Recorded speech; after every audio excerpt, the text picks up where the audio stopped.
Chapter 1359, A Familiar Scene Few. Haha. Inside the faceless god's chamber, Yunshi took a deep breath and then patted his own face. I can't continue like this anymore. This is the only time when he couldn't rely on any heavenly demon, not even the one called impermanent at the top of the heavenly demon hierarchy. Faced with his first love, Lilibet, this rare opportunity, he had to confess his feelings. Even if he knew the ending would be a failure, it didn't matter. Many clueless young men never had the chance to confess their feelings to their first love in their lifetime. From the first stirrings of affection to realizing he had fallen for that beautiful figure, he just couldn't bring himself to speak up. In school, watching her from behind. After the exam, when he saw her report card. During class activities, he was very excited when he and she were assigned to the same group. He thought he still had plenty of time, believing that one day he would gather the courage to confess his feelings. But in the blink of an eye, they graduated, and he never saw her again for the rest of his life. For most people, their first love comes to an end quietly, often without realizing it was their most beautiful and pure love of their life. It's often when we grow up that we look back on our youthful crushes and suddenly understand. I once loved someone so purely, experiencing such a first love. Like the budding flower of youth, we met before we were fully grown, destined never to blossom together.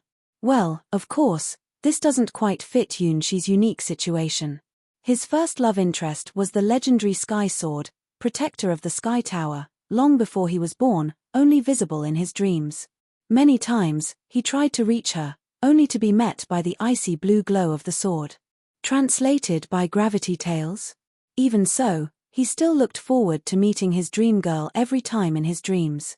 This golden coastline was the sacred place where Yunshi and her had their dates, although it was uncertain if they were actually dates. Seriously speaking, this might be the first time Yunshi gathered courage to communicate with his dream lover. Tap, tap. On the sandy beach of the Gold Coast, there were delicate footprints left by the faceless god. Lilibet remained motionless, her forehead locks occasionally swaying in the sea breeze. Anyone would mistake her for a sculpture of a young girl. The closer he got to Lilibet, the more unsure Yunshi felt. No, this couldn't go on like this. There is no way to impress Lilibet. Not only can he not confess his feelings, but now he is losing the courage to even talk to Lilibet. Nervous. Isn't it strange? Even though he can propose to millions of brides in the water god's world bravely, and lie to the world in the primitive dragon's world, and marry his first, second, third, fourth, fifth queen, he still gets nervous. Though he can bravely propose to many brides in his dreams, Yunshi gets nervous when meeting his first love there. He tells himself there's no turning back once he takes the first step and must speak up. Even if he fails, as long as he can express his true feelings, he wins. However, some things just can't be done. Despite confessing many times before, facing Lilibet makes all his courage falter. Yunshi feels like a failed clown, utterly useless.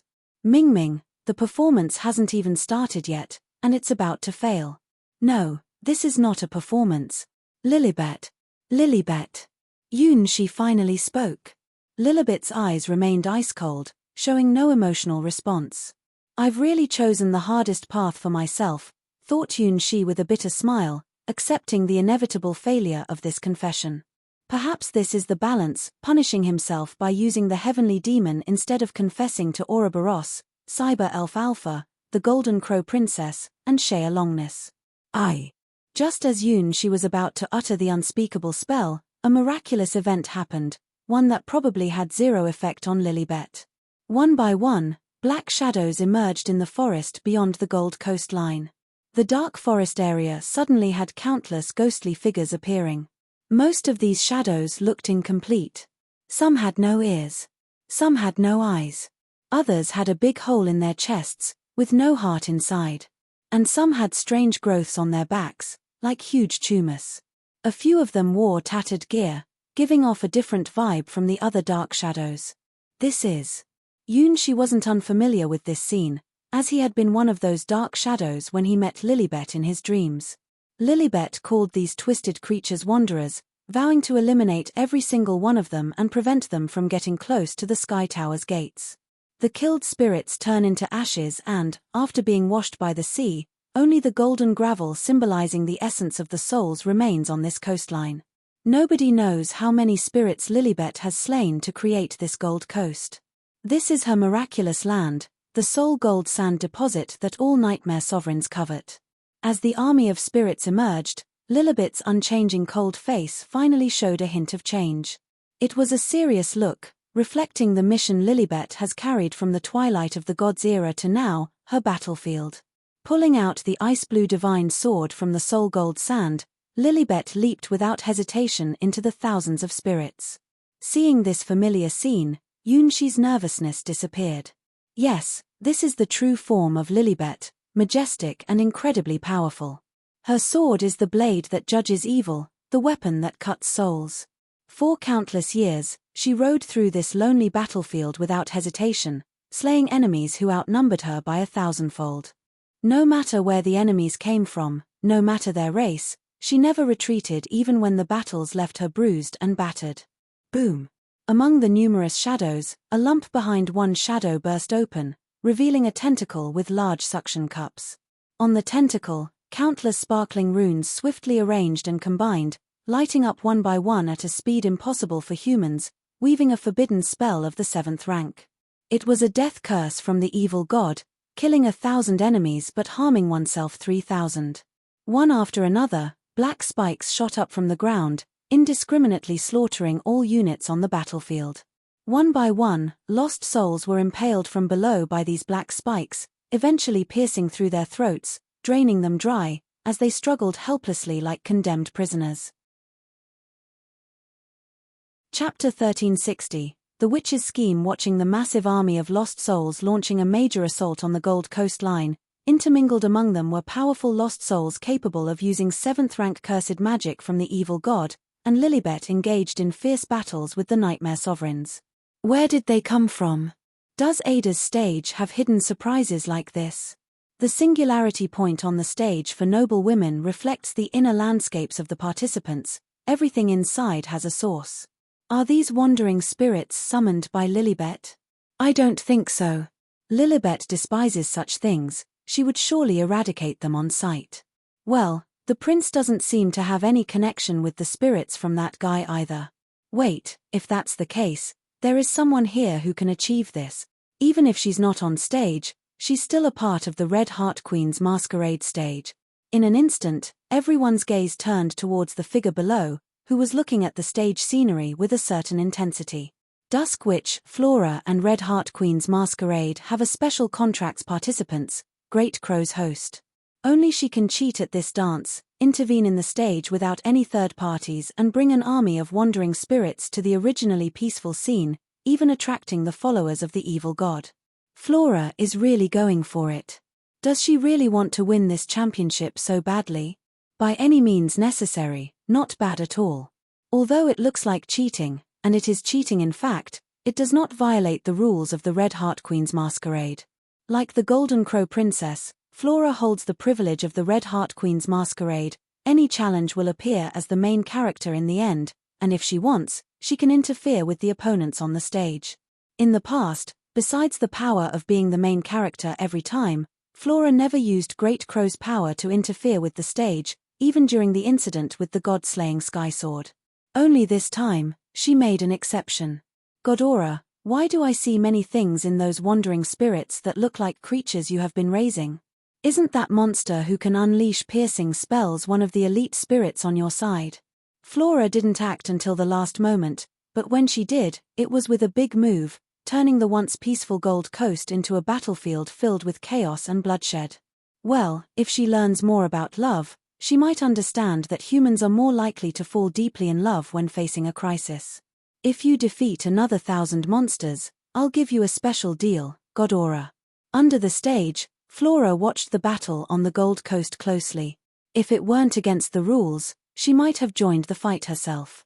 Anyone who stands in the way of the witch's once-in-a-lifetime love should be removed, whether you are the Sky Sword or anyone else, just get out of my sight. The Gold Coast is located at the border between the Sky Tower and the Soul Sea. Only wandering spirits, twisted beings between life and death, can easily enter. Otherwise, Lilibet would have faced not only an army of spirits. The wandering monster that shoots deadly black spikes is one of the 12 Nightmare Sovereigns, a super weapon trained by God Aura, codenamed Impaler, nightmare creatures. Before the main body fell, it was truly a legendary presence at the legend rank. Even though the remnants that existed after death as wandering spirits had less than 1/10 of the power of the main body, they were still top-notch in the category of pseudo-legend rank. By sending out this high-ranking general, Nightmare Sovereign God Aura had promised Flora quite a few rewards. The clearly ancient god-styled tentacle-shaped forbidden technique was Impaler's innate spell, which could be silently activated on the battlefield without an incantation, affecting the military formation. It was a technique of indiscriminate slaughter, not only against enemies but also towards allies. Translated by Gravity Tales? Every time Impaler used this ancient god's forbidden technique to kill a unit, they would gain a certain amount of magical enhancement. The more enemies there were, the stronger the power of the forbidden technique became. After killing about 1,000 of their own people, the intricate patterns on the tentacles on Impaler's back became more complex and refined, gradually forming a contour resembling an eye's iris. That was the eye of the ancient gods, gazing upon this world, the upper-level ancient gods from the contract of this legend rank Impaler before death. Upon seeing the thick soul gold sand on the gold coastline, the eye of this ancient gods clearly showed a look of pleasant surprise. For any evil god, Nightmare Sovereign, this place is a huge treasure trove.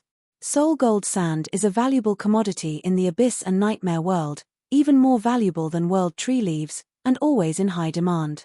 The delicious souls contained within are an irresistible temptation for any evil god like Nightmare Sovereign. Even a small bag of low-quality soul gold sand can be traded for a genuine body part of an evil god, allowing ordinary humans without any qualifications to advance to become hero-ranked evil god priests. A bag of medium-quality soul gold sand can be exchanged for an evil god embryo to possess, obtaining a twisted yet genuine extraordinary life template that eliminates the vital parts of the human brain and heart.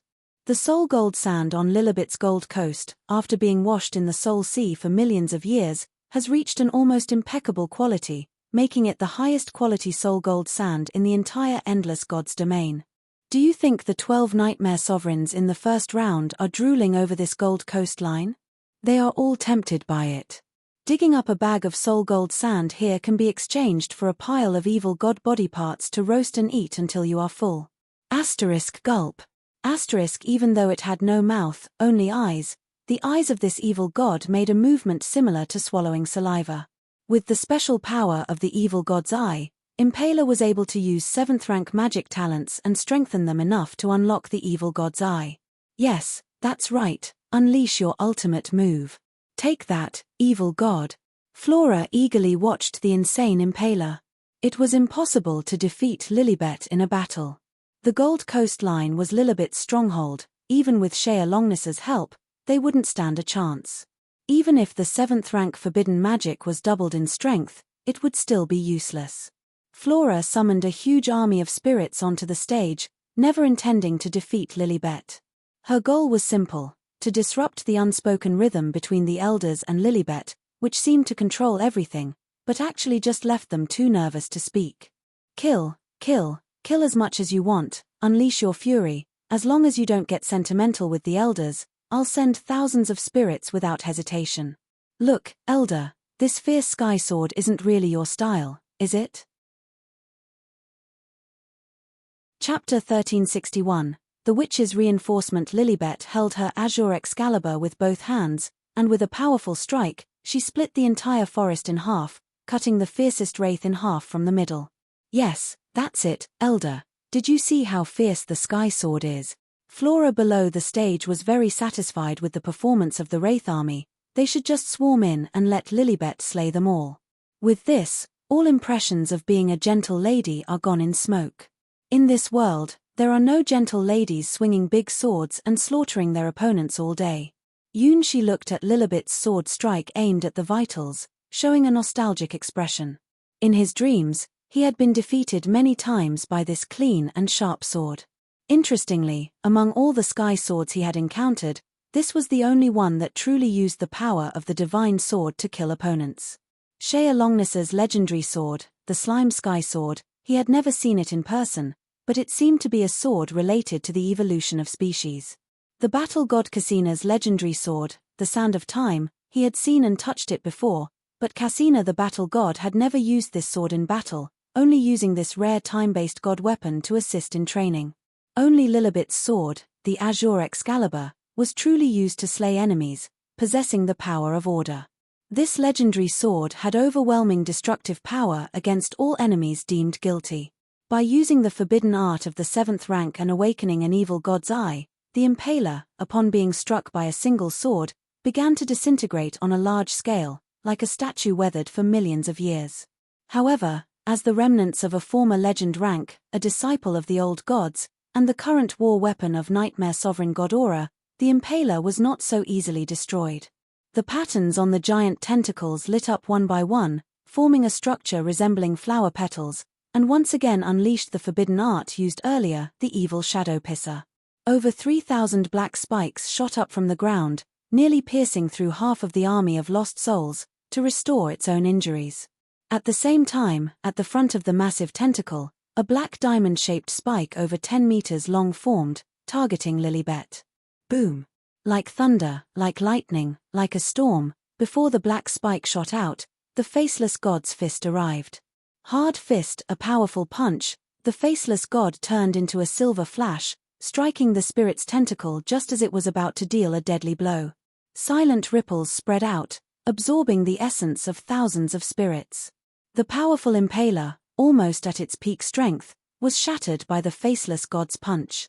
The twisted eye of the evil god burst like a crushed persimmon, splattering silently but with a terribly pitiful wail. Yunshi frowned and stomped down with his foot. With a snap, the elite spirit monster that even Lilibet would have taken time to deal with was brutally killed by the faceless god's fist. Well. Lilibet nodded. Seeing Lilibet nod indicated that the faceless god's method of slaying elite spirits was remarkably outstanding. This speed, this explosive power. Yunshi found it hard to believe himself. Did he really just smash the head of this elite Impaler with one punch? That eye-like thing, if it were in Sia's world, would be a monster approaching the concept of the world's limit.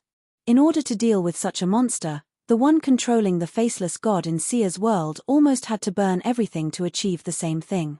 With just that punch, he charged forward naturally, making the punch. Everything felt as smooth as flowing water, completely effortless. To describe it, it was like when he fought Cassina the battle god not long ago, experiencing the highest level of soft water palm for the first time. Perhaps this punch is still somewhat far from the divine realm of Cassina the battle god, but it's just a difference of around 50 or 100 steps, clearly within the same level of distinction. This is impossible. Yunshi himself knew well that he was still thousands of miles away from the realm of teacher Cassina the battle god.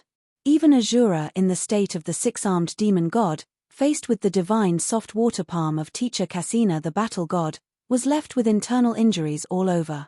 How could he, who could barely control the faceless god, have just made that punch? It's useless, Impaler, Godora, put in something stronger and more enduring. Translated by Gravity Tales? Otherwise, Lilibet might get rid of Impaler easily. Ignoring the fact that poor Impaler was killed by the faceless god, Flora decided to send more troops into battle. I need more rewards.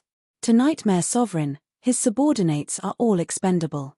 In Nightmare World, twisted beings of this level are constantly being born.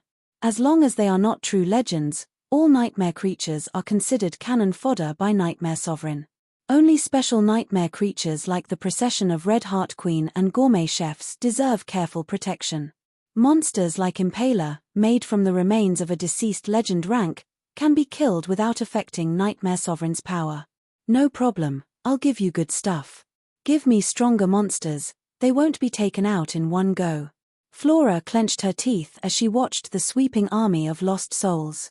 She would never give Lilibet and her senior a chance to bond, even if it meant committing over 10 times more troops to wear down their time together. Very well, Flora, I'll arrange it now. Let's open the gates. Even as the referee, there was no authority to directly intervene by deploying troops on the stage. Only Flora, possessing the power of the Great Crow, could accomplish such a miracle. The many lost souls appearing on the Gold Coast were all bought by Flora with real gold and silver from God Aura. Judging by the number of defeated lost souls, Flora has spent enough resources to bankrupt a medium-sized God's domain. At the back of the Lost Soul army, several strange lost souls began to appear on the battlefield, breaking free from their teleportation state. These few lost souls appeared more twisted than the others, looking like giant bugs transformed into human-like forms. It's because their true nature is different. They are not native creatures of the Endless God's domain, but invaders from beyond the Endless God's domain. They belong to the Zerg tribe, specially engineered with the strength of a high-ranking Zerg tribe leader.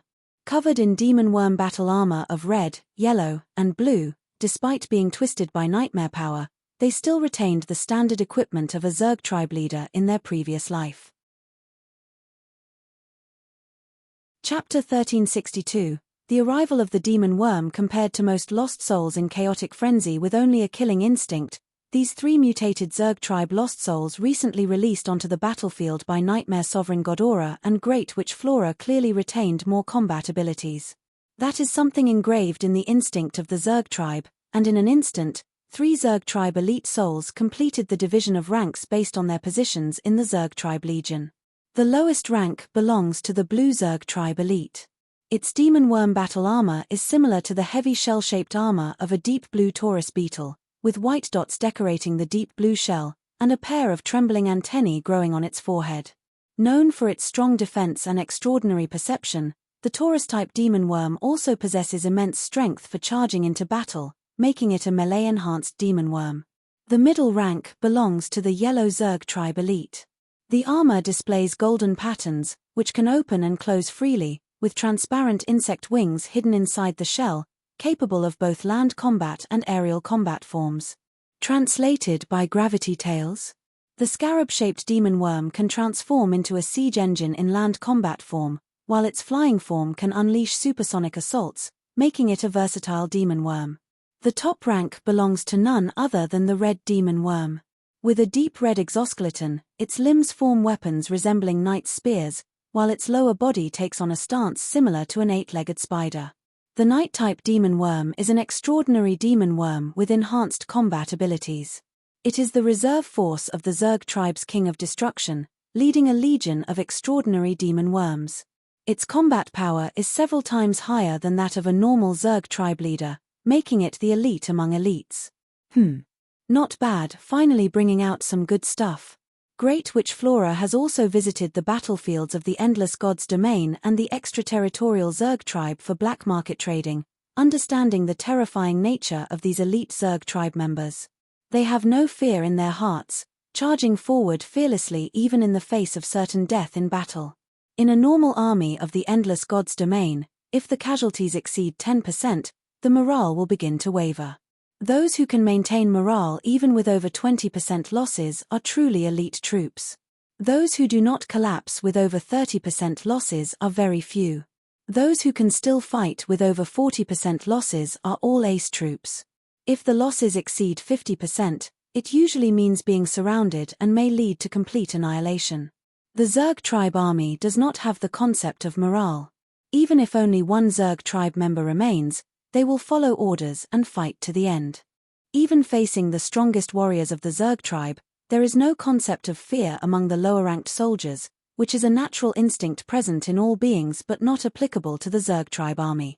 There have been attempts by powerful beings from Endless God's domain to tame and control these powerful Zerg tribe units, but all have ended in failure. Unless they are killed, trying to control the minds of the Zerg tribe is useless unless manipulating the dead corpses, as the Insect Princess holds absolute control over the entire Zerg tribe army. With the presence of the Insect Princess, the master of the Zerg tribe legion, having complete authority over all Zerg tribe army units. From the terrifying starry sky demon worm that rules the skies, to the countless low-ranking demon worms like locusts that make up the basic Zerg tribe units. The commands of the Insect Princess can reach every unit in this massive army, which is something that even the most intelligent species from the Endless God's domain cannot achieve. The Zerg tribe wandering units appearing on the Gold Coast battlefield are no longer considered part of the Zerg tribe, having been devoured by the nightmare world after the death of the higher-ranked Zerg tribe units, twisted into nightmare creatures. Despite this transformation, they possess combat skills and independent fighting abilities that are unimaginable to other wandering spirits. Even as the supposed master nightmare sovereign Godora, they probably can't fully control these terrible demon worm spirits. Sending these unruly but incredibly powerful demon worm spirits to the battlefield not only satisfies Great Witch Flora, but also tests the strength of these demon worm spirits, achieving two goals at once. Especially the Night-type demon worm, this is the reserve forces of the Zerg tribe's top combat unit, capable of evolving into the Star Domain's terrifying form known as the Starry Sky Demon Worm. That kind of monster that can roam the stars has a record of killing gods, being the strongest demon worm under the command of the Insect Princess, causing huge losses in the Endless Gods domain every time it appears. Fortunately, Endless Gods domain is also strong enough, with 4 creator rank occasionally sending out powerful legions to stop the Zerg tribe's advance, successfully halting the Zerg tribe army outside the northern star domain. The credit goes to the dragon god Asher's dragon nest. The super nest that creates a large number of war dragons, along with the dragon god Apostle Tornadoes guarding the border of the northern god's domain, serves as the main force against the Zerg tribe. Hiss. Even though the original body has long perished, only twisted spirits exist here. The Night-type demon worm as a Starry Sky demon worm reserve still holds absolute leadership over all the lower-ranking demon worms. A screech incomprehensible to humans, the scarab-shaped demon worm first took flight, instantly establishing air superiority over the battlefield. Through the sensing and sharing ability of the Taurus-type demon worm under the ground, the whole battlefield was neatly divided into several squares.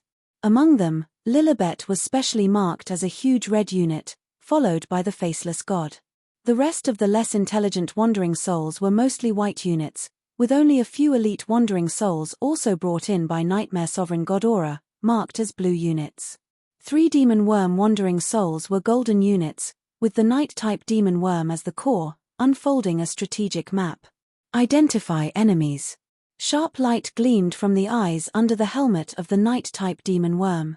It forgot the past, forgot where it came from, where to go, and what it was. But there was one thing it wouldn't forget. It was a warrior species. A weapon that would spare no effort, follow a great will, and completely destroy hostile targets. Weapons should gallop on the battlefield. Even twisted into wraiths, the knights of the Zerg tribe remain knights. The Nightmare Sovereign Godora cannot command this Night-type demon worm. Only the Great Insect Princess can command it, who is currently engaging in war at the boundary between the Northern God's domain and the Endless God's domain. Without the command of the Insect Princess, the Night-type demon worm has independent battlefield command.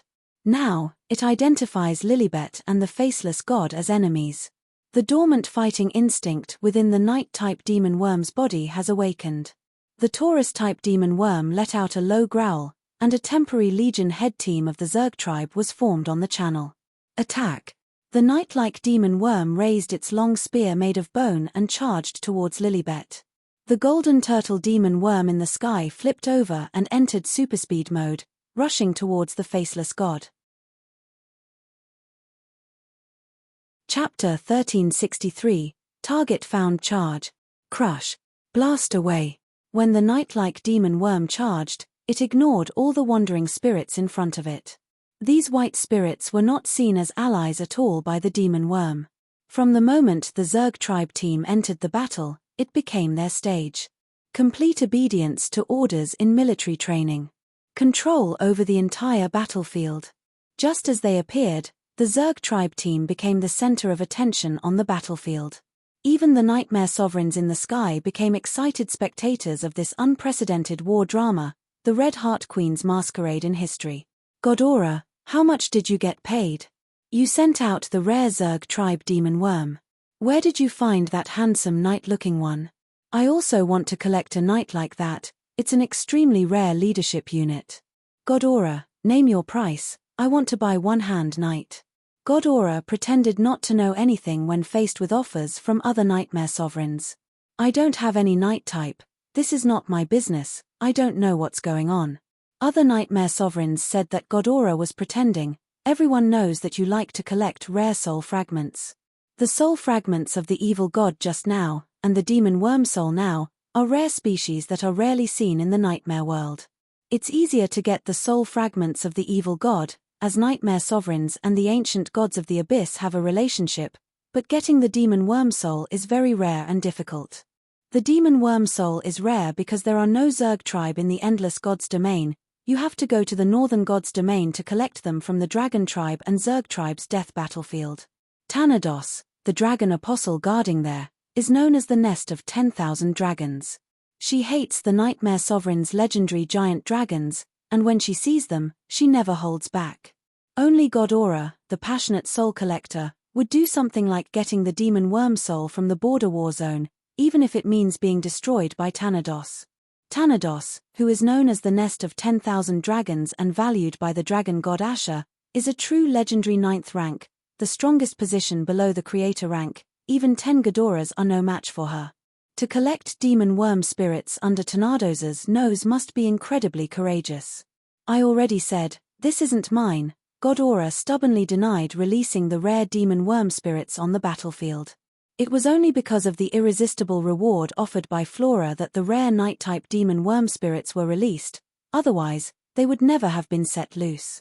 Of course, the fact that these Zerg tribe spirits never obeyed the great nightmare sovereign God Aura, no matter the threats or temptations, had something to do with it.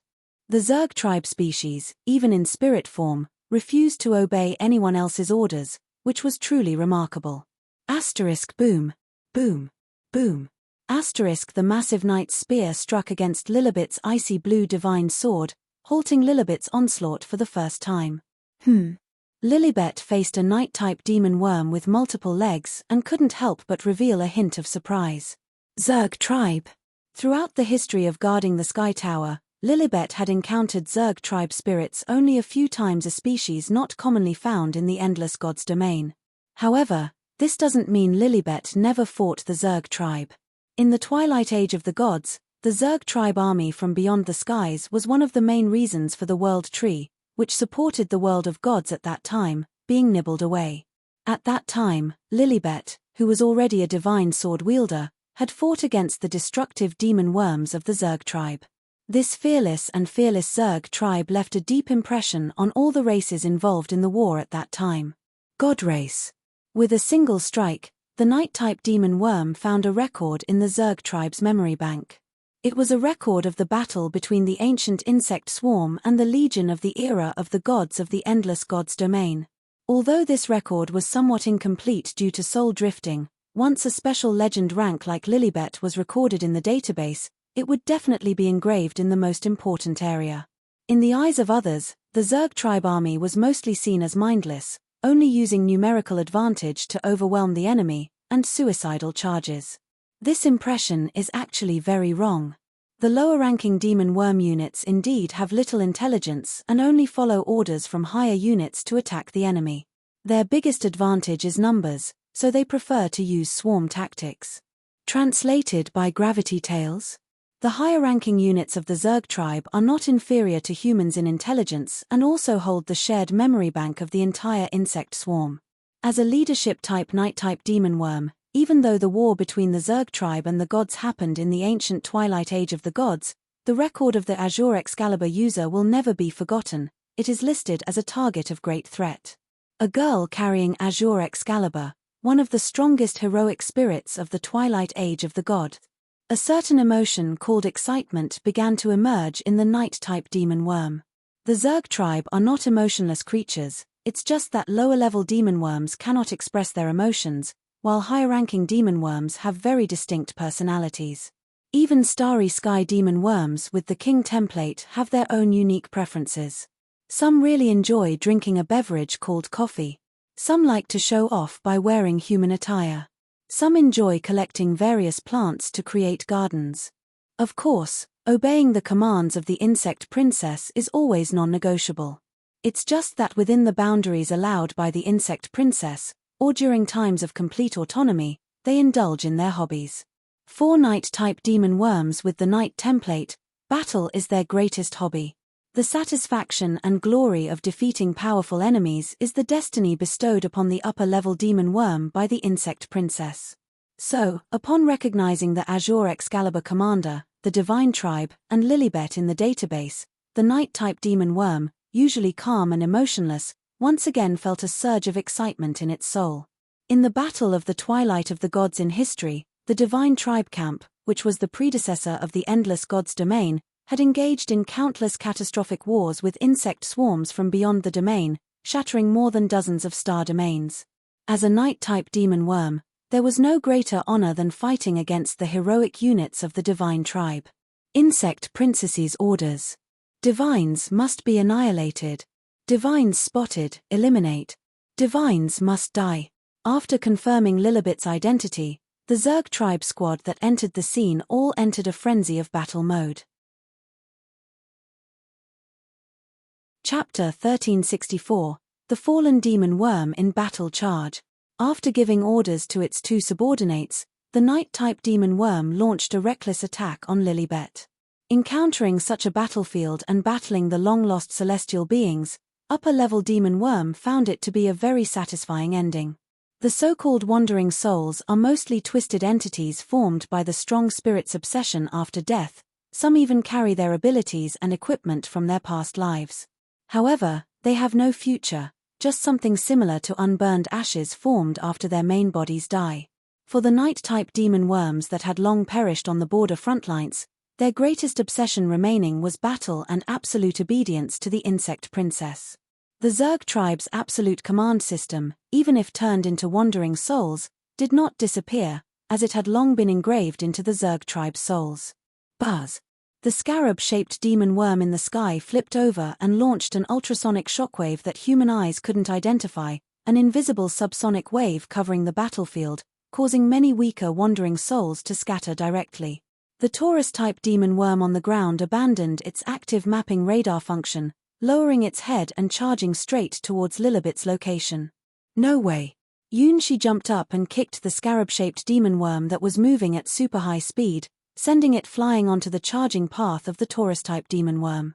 Flying and with reduced defense, the scarab-shaped demon worm couldn't resist the powerful impact and crashed head-on into the sharp horn at the front of the Taurus-type demon worm. Its transparent wings were pierced and torn, and its body was crushed and rolled over many times. Translated by Gravity Tales. Hey. Ha. With his left hand forward and his right hand pulling back like drawing a bow, Yunshi powered up slowly. Boom. Like thunder exploding on the ground, the silver body of the faceless god turned into a silver lightning bolt racing across the ground. Advanced move, Thunder Light Fist. An advanced technique of the battle god style's solid foundation bow step charged punch, using an instant burst of power to punch through the central straight-line assault technique, concentrating the explosive force in a fist to unleash an upper-level skill. Boom. A massive shockwave exploded at the head of the Taurus-type demon worm. Even its renowned heavy armor couldn't withstand the punch from the faceless god, shattering almost half of its head. Despite that, the strong life force of the demon worm named Taurus-type allowed it to survive, and the blue patterns on its body began to glow. Pierced by the Taurus-type demon worm's horns, the scarab-shaped demon worm with torn wings also recovered, and its tattered wings quickly started to heal. Bring it on. Yunshi had never felt so exhilarated using his punches, finishing the first move, Thunder Light Fist, then stomping his foot on the ground again. Double the power, Thunder Light Fist's second strike. Almost defying normal physics, after the first strike, actively using special techniques to cancel the stiffness of his movements, then instantly unleashing the second blow. Putting it into reality, the first punch of the faceless god smashed half of the Taurus-type demon worm's head, followed by another punch that pierced its heart. Like a lightning bolt piercing the sky, then splitting into equally large branches seemingly at its end, turning a single fatal punch into a double impact. The distance of the strike, close to zero. The target of the attack, freely chosen. This is a display of using the unreasonable body strength of rigid bodies to its fullest extent. Only this kind of body strength can withstand this abnormal level of force. If a normal person were to strike like this, their muscles, tendons, and so on would have torn long ago. The Taurus-type demon worm hadn't even had a chance to unleash its strongest attack technique before it was exploded by the faceless god from the exact center. The belated golden tortoise released high-frequency sound waves that only made the faceless god furrow his brows, kick away the body of the Taurus-type demon worm with one foot, then turned around and once again assumed a brawling posture. Lock on. Fire. Even though the scarab-shaped demon worm, which had repaired most of its wings, flew unsteadily, it couldn't escape the lock of this thunder-light fist. Silver lightning tore through the atmosphere, piercing through the scarab-shaped demon worm that had already flown hundreds of meters high, before landing safely. That was easy. Is this really the hard fist that I just unleashed? She looked at his hands, almost not recognizing the incredibly familiar silver-white palms. He still has several levels to go before reaching the realm of hard fist training, right? How come he could easily perform a technique that only the battle god in Cassina the battle god could do after reaching the peak of physical mastery? And he could use it effortlessly. The solid body techniques simulated by the Parfu system can be executed smoothly, just like breathing naturally. Not only the solid body techniques, but also the flawless simulation of soft body. It doesn't seem like a move that someone at the hero rank could perform. What exactly is different? Boom. On the other side, the Red Knight-type demon worm charging at Lilibet with a suicidal attack met with her expected defeat. It unleashed a high-speed thrust at the cost of its life, but Lilibet's azure divine sword blocked it all and even caused half of its body to turn into ice and snow crystals. The sword of divine punishment. It was difficult to explain Lilibet's sword's special ability. The Knight-type demon worm looked at its fallen comrades, the compound eyes under its helmet flickering with a faint red light. Without a doubt, to Azure Excalibur, the guardian of order, all races invading the endless god's domain were considered enemies. As a member of the divine race, Lilibet held a merciless attitude towards all invading Zerg tribe members. More icy blue patterns started spreading on the shell of the Knight-type demon worm. The Knight-type demon worm, now transformed into a wandering spirit, could hear the final countdown. 5. 4. It tried its best. As a Knight-type demon worm, it could proudly lift its head and look at the world's scenery once again. Hail to the insect princess! Uttering its final sound, the body of the Knight-type demon worm was completely engulfed by the icy blue patterns, shattered, and began to break apart piece by piece. It's not over yet. How could it be so easy for you to die? If you die now, I would have failed to pay Ghidorah's reward. A magical voice emerged from the core of the Knight-type demon worm. Is it the insect princess? Then I shall give you the treasure of the insect princess. Demon worm, attack. We must not let Lilibet and the elder have any time to hurt me. Heh! Lilibet sensed something, swung a frosty blue sword light, completely shattering the body of the Knight-type demon worm. But it was too late. Chapter 1365. The Power of the Insect Princess. Great Witch Flora is a daring smuggler who dares to defy all commercial principles of the endless god's domain, a notorious dealer in contraband goods. Whatever abyssal old god, nightmare sovereign, cultist, as long as there is profit to be made, she dares to trade. As the only great witch in the endless god's domain who can smuggle through dimensional rifts without limit, she not only deals with the major powers in the endless god's domain, but also smuggles without fail even the common enemies of the endless god's domain. Yes, I'm talking about the Zerg tribe. If it weren't for the special rules of the Gold Coastline, Flora might have sent the old gods over there. Something was sent from the unpredictable dimensional rifts into the body of this Knight-type demon worm. In terms of size, it was just as small as a human pinky finger, and it seemed like it would have no effect on the battlefield. However, for the three fallen demon worms, the importance of this thing was beyond measure. Just the faint scent of this thing caused the three demon worms to undergo huge changes simultaneously.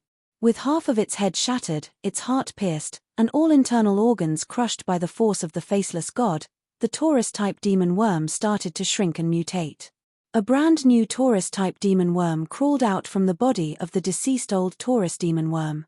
The scarab-shaped demon worm, whose wings were torn and body cut in half by the faceless god, also underwent a similar transformation, abandoning its huge body and turning into a pocket-sized golden turtle, flying into the sky. Inside the shattered remains of the Night-type demon worm, which was completely broken by the divine punishment of Lilibet Azure Excalibur, a red light was brewing in the core of the Night-type demon worm, spreading out. Zerg tribe. Lilibet sensed the long-lost scent from the wreckage of the Night-type demon worm. The legendary insect princess's presence. In the void, all 12 nightmare sovereigns couldn't help but open their mouths wide. Even Godora, who sold 3 demon worm souls to Flora, never imagined she would produce such a thing. Does this really exist? Is it a fragment of the insect princess? Or a clone? Flora, she can even get her hands on something like this. Indeed, the one thrown into the Gold Coast battle by Flora was a clone of the insect princess, who was in conflict with the Endless God's domain, a long slender crystal bee. It was the illusion of the Zerg tribe army invading the pyramid peak of the Endless God's domain. The clear and translucent body shone with a strange amber color, containing tangled red and blue halos, like the reflection of a dazzling galaxy. Codename Young Bee. Number of troops commanded unknown. Number of Starry Sky Demon Worms under command unknown. Seat Worm, Starry Sky Demon Worm ranked 7th among demon worms under Duke Safa. Most information about the insect princess remains unclear. It is known that since the Twilight Age of the Gods, the Zerg tribe commanded by the insect princess has fought multiple wars against the Endless God's domain, engaging with the strongest legions under the command of 4 creator-rank beings, with varying outcomes. Currently, the huge army of the insect princess is still engaged in battle with the strongest legion under dragon god Asher of the Northern God's domain, for reasons unknown. Even the 12 nightmare sovereigns couldn't help but widen their eyes when they saw the seemingly delicate crystal bee. Yes, that is the body part used by the insect princess Young Bee to command her insect army. The dazzling halo is one of the unique traits of the insect princess, symbolizing the highest commander of the Zerg tribe's vast army capable of interstellar warfare. In the deadly battleground of the Northern God's domain, once an insect princess fragment is discovered, it becomes the target for all the legendary ranks to attack with all their might. Because this insect princess fragment has the ability to create over billions of Zerg tribe units, it can be considered a presence akin to a demon king. If such an insect princess fragment were to enter the Endless God's domain, the resulting disaster would be unimaginable.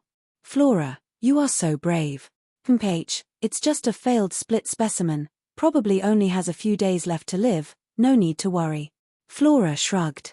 It's because it's a failed specimen that she could buy it from that dangerous insect princess. Even if she is a fearless smuggler, she wouldn't buy a complete insect princess fragment, it's just too uncontrollable. An insect princess fragment that can only survive for 3 days is equivalent to a cursed spell of insect calamity, use it when necessary. Insect princess. This time, Lilibet's expression changed. She also felt a very dangerous aura coming from the wreckage of that night-type demon worm. 3 demon worm spirits that were already dead beyond death, underwent incredible changes because of this aura. This is the insect princess. Even a damaged part of the insect princess is the supreme ruler for the Zerg tribe, able to freely manipulate the laws of the insect life. The unique power of the insect princess is to give new life to the dead demon worms. This new life does not mean resurrection, but inheriting the memory bank of the fallen demon worm, giving birth to a brand new demon worm in a different way. The brand new demon worm absorbs the experience of the last battle, fills its own shortcomings, and becomes stronger than the previous generation. Translated by Gravity Tales. The upper-level demon worms of the Zerg tribe evolve from generation to generation this way. As long as the insect princess remains alive and has enough resources, they can continuously produce powerful demon worms in large quantities. To make the tribe stronger, more star domains are needed as resources. To occupy more star domains, it is necessary to defeat the indigenous tribes that possess those resource-rich star domains. It's like a cycle where the Zerg tribe must continually multiply, grow stronger, and ultimately become a terrifying species that will shake the entire galaxy. The newborn golden turtle demon worm sleekly shed its huge body and wings to adapt to large-scale army battles. Now facing only 2 opponents, it no longer needed such big wings and body. Similarly, the Taurus-type demon worm drastically reduced its size for enhanced perception and defense. Together with the golden turtle demon worm, they became support-type demon worms. As for the combat-type demon worm, one night-type demon worm was enough. Chosen by the insect princess to be the temporary seat worm, the night-type demon worm transformed into a special red streamlined structure with triangular tail wings, deep red main wings, and a shimmering red and blue glow all over its body. This template is for the legendary rank demon worm, fitting the insect princess's vehicle. The whole process was very fast, so fast that as Lilibet swung her sword, the night-type demon worm, which would have long been reduced to pieces, had already completed its rebirth. The next moment, the red demon worm flew up into the sky, with red and blue sparks shimmering all over its body. This was the prelude to a great departure. Chapter 1366. Flora is very busy. Lilibet watched the insect princess in the sky as usual, without much interest. Even if it was the end of the world, it's likely that her personality wouldn't change much. She had been guarding the Sky Tower since the twilight age of the gods, and had turned the power of order into instinct. Her coldness was not distant and indifferent, but a calmness and confidence that had been accumulating for millions of years. Even against the chaos of the endless god's domain, she dared to challenge the Zerg tribe, the four creator beings. That determination, that strong and unwavering gaze, that will to fight regardless of the number or strength of the opponents, was what Yunshi couldn't forget since his youth, the scenery of his first love. The shrunken Taurus-type demon worm and scarab-shaped demon worm followed the insect princess, floating on both sides of the mutated night demon worm, becoming the complete auxiliary magic worm. The Taurus-type demon worm created a dark blue shield, while the scarab-shaped demon worm released numerous golden dots, creating a faint gold pattern that washed over the entire shield like waves. The two demons revolved around the red night demon worm like satellites orbiting a planet. Inside the red night demon worm, the young bee transformed into a small point shimmering with golden light, commanding the demon worm with true legend rank combat power to spread its wings. The insect princess, with her streamlined body and artistic shape, had evolved to perfection without any ugly parts, not even the dominant seat worm. Lilibet's sword, Azure Excalibur, had its compass on the hilt open up. This meant that the young bee, now possessed by the seat worm, was the opponent that needed to be judged. The night demon worm, almost a trinity now, along with two auxiliary magic worms, strengthened by the insect princess young bee, possessed a true legendary combat power that was almost threefold the passing line that the evil god Fragment Soul barely reached through forbidden techniques earlier. The ancient words of the twilight age of the gods appeared on the compass of Azure Excalibur. You don't know, but he is everywhere. As things change, the door to 3,000 worlds opens. Divine punishment. Activate. 3 strands of ice blue hair on Lilibet's forehead stood upright, fluttering in the wind as if receiving a mysterious signal. Go all out. Give it your all. Annihilate, Zerg tribe. Lilibet's demeanor changed, her cold and merciless eyes were all too familiar to share longness below the stage. It was a sign that Lilibet was about to unleash a massacre, even towards fellow allies like the Sky Sword. She would show no mercy when striking. In her divine punishment mode, Lilibet would unleash the hidden power of Azure Excalibur to eliminate all opponents. However, just as Lilibet raised her sword, ready to unleash the divine punishment attack, the compass of Azure Excalibur suddenly emitted chaotic ripples, causing the divine inscriptions to become scrambled. Warning, warning. Things have changed. The Sky Tower's core is under attack. Mission sequence change. Return to the Sky Tower. Lilibet paused for a moment. This warning meant that the real-world Sky Tower was under attack from the outside, and it was a very serious warning. In a certain area of the real world, Eastern God's domain, dozens of huge black tentacles surrounded a very ancient Sky Tower beacon, blocking out the sky. Through a loophole discovered by a witch, about 7 evil gods from the abyss eagerly reached out their claws towards the Sky Tower. The area they attacked was the warehouse district discovered by a Sky Sword, which fell under Lilibet's protection duty. Inside, there were very important things for Lilibet, things she was willing to temporarily leave her position as guardian of the Sky Tower to retrieve. The coordinates of this loophole were naturally provided by Shea Longness, who had escaped from here, a masterpiece of a certain noble lady alliance behind the scenes. Beneath the stage, Great Witch Flora revealed a victorious smile. She couldn't directly invade Lilibet's gold coastline, but the Sky Tower was such a big target with a big loophole. Translated by Gravity Tales? Since we're doing everything we can, let's do this good deed and send Lilibet away quickly. Guardian of the Sky Tower, it's time for you to go home. Attack from both inside and outside, using two methods at the same time. Dusk Witch Flora is very busy now for love and respect for her seniors. Oh no, when Yunshi saw Lilibet stop suddenly for unknown reasons, he had a bad feeling. In the sky, Young Bee, who leads the Demon Worm team, has started dancing. It was a dazzling, colorful, magnificent, and deadly dance of endless intersecting barrages. Rest in peace, Young Bee. Countless red and blue light bullets, like swirling stardust, filled every corner of Gold Coast, raining down from the sky. This is the signature barrage of the insect princess Young Bee attacking the endless god's domain, which can tear space apart and shatter everything, causing souls to collapse and disintegrate. I will give you a death. At this moment, Lilibet entered a state of trance, as if completely distracted. Even the shadow of the azure divine sword appeared faint. Run! Yunshi ran frantically towards the endless barrage, towards his long-lost lover. I won't let you be killed. I will definitely save you. The more deadly the crisis, the more intense the passion burning in Yunshi's heart. I will save you. Tragedy and such things, I will never let them happen. With every step, Yunshi could feel the impact that almost tore apart all the Parfu bodies. With every step, major changes occurred within the faceless god, as some dormant areas began to become active.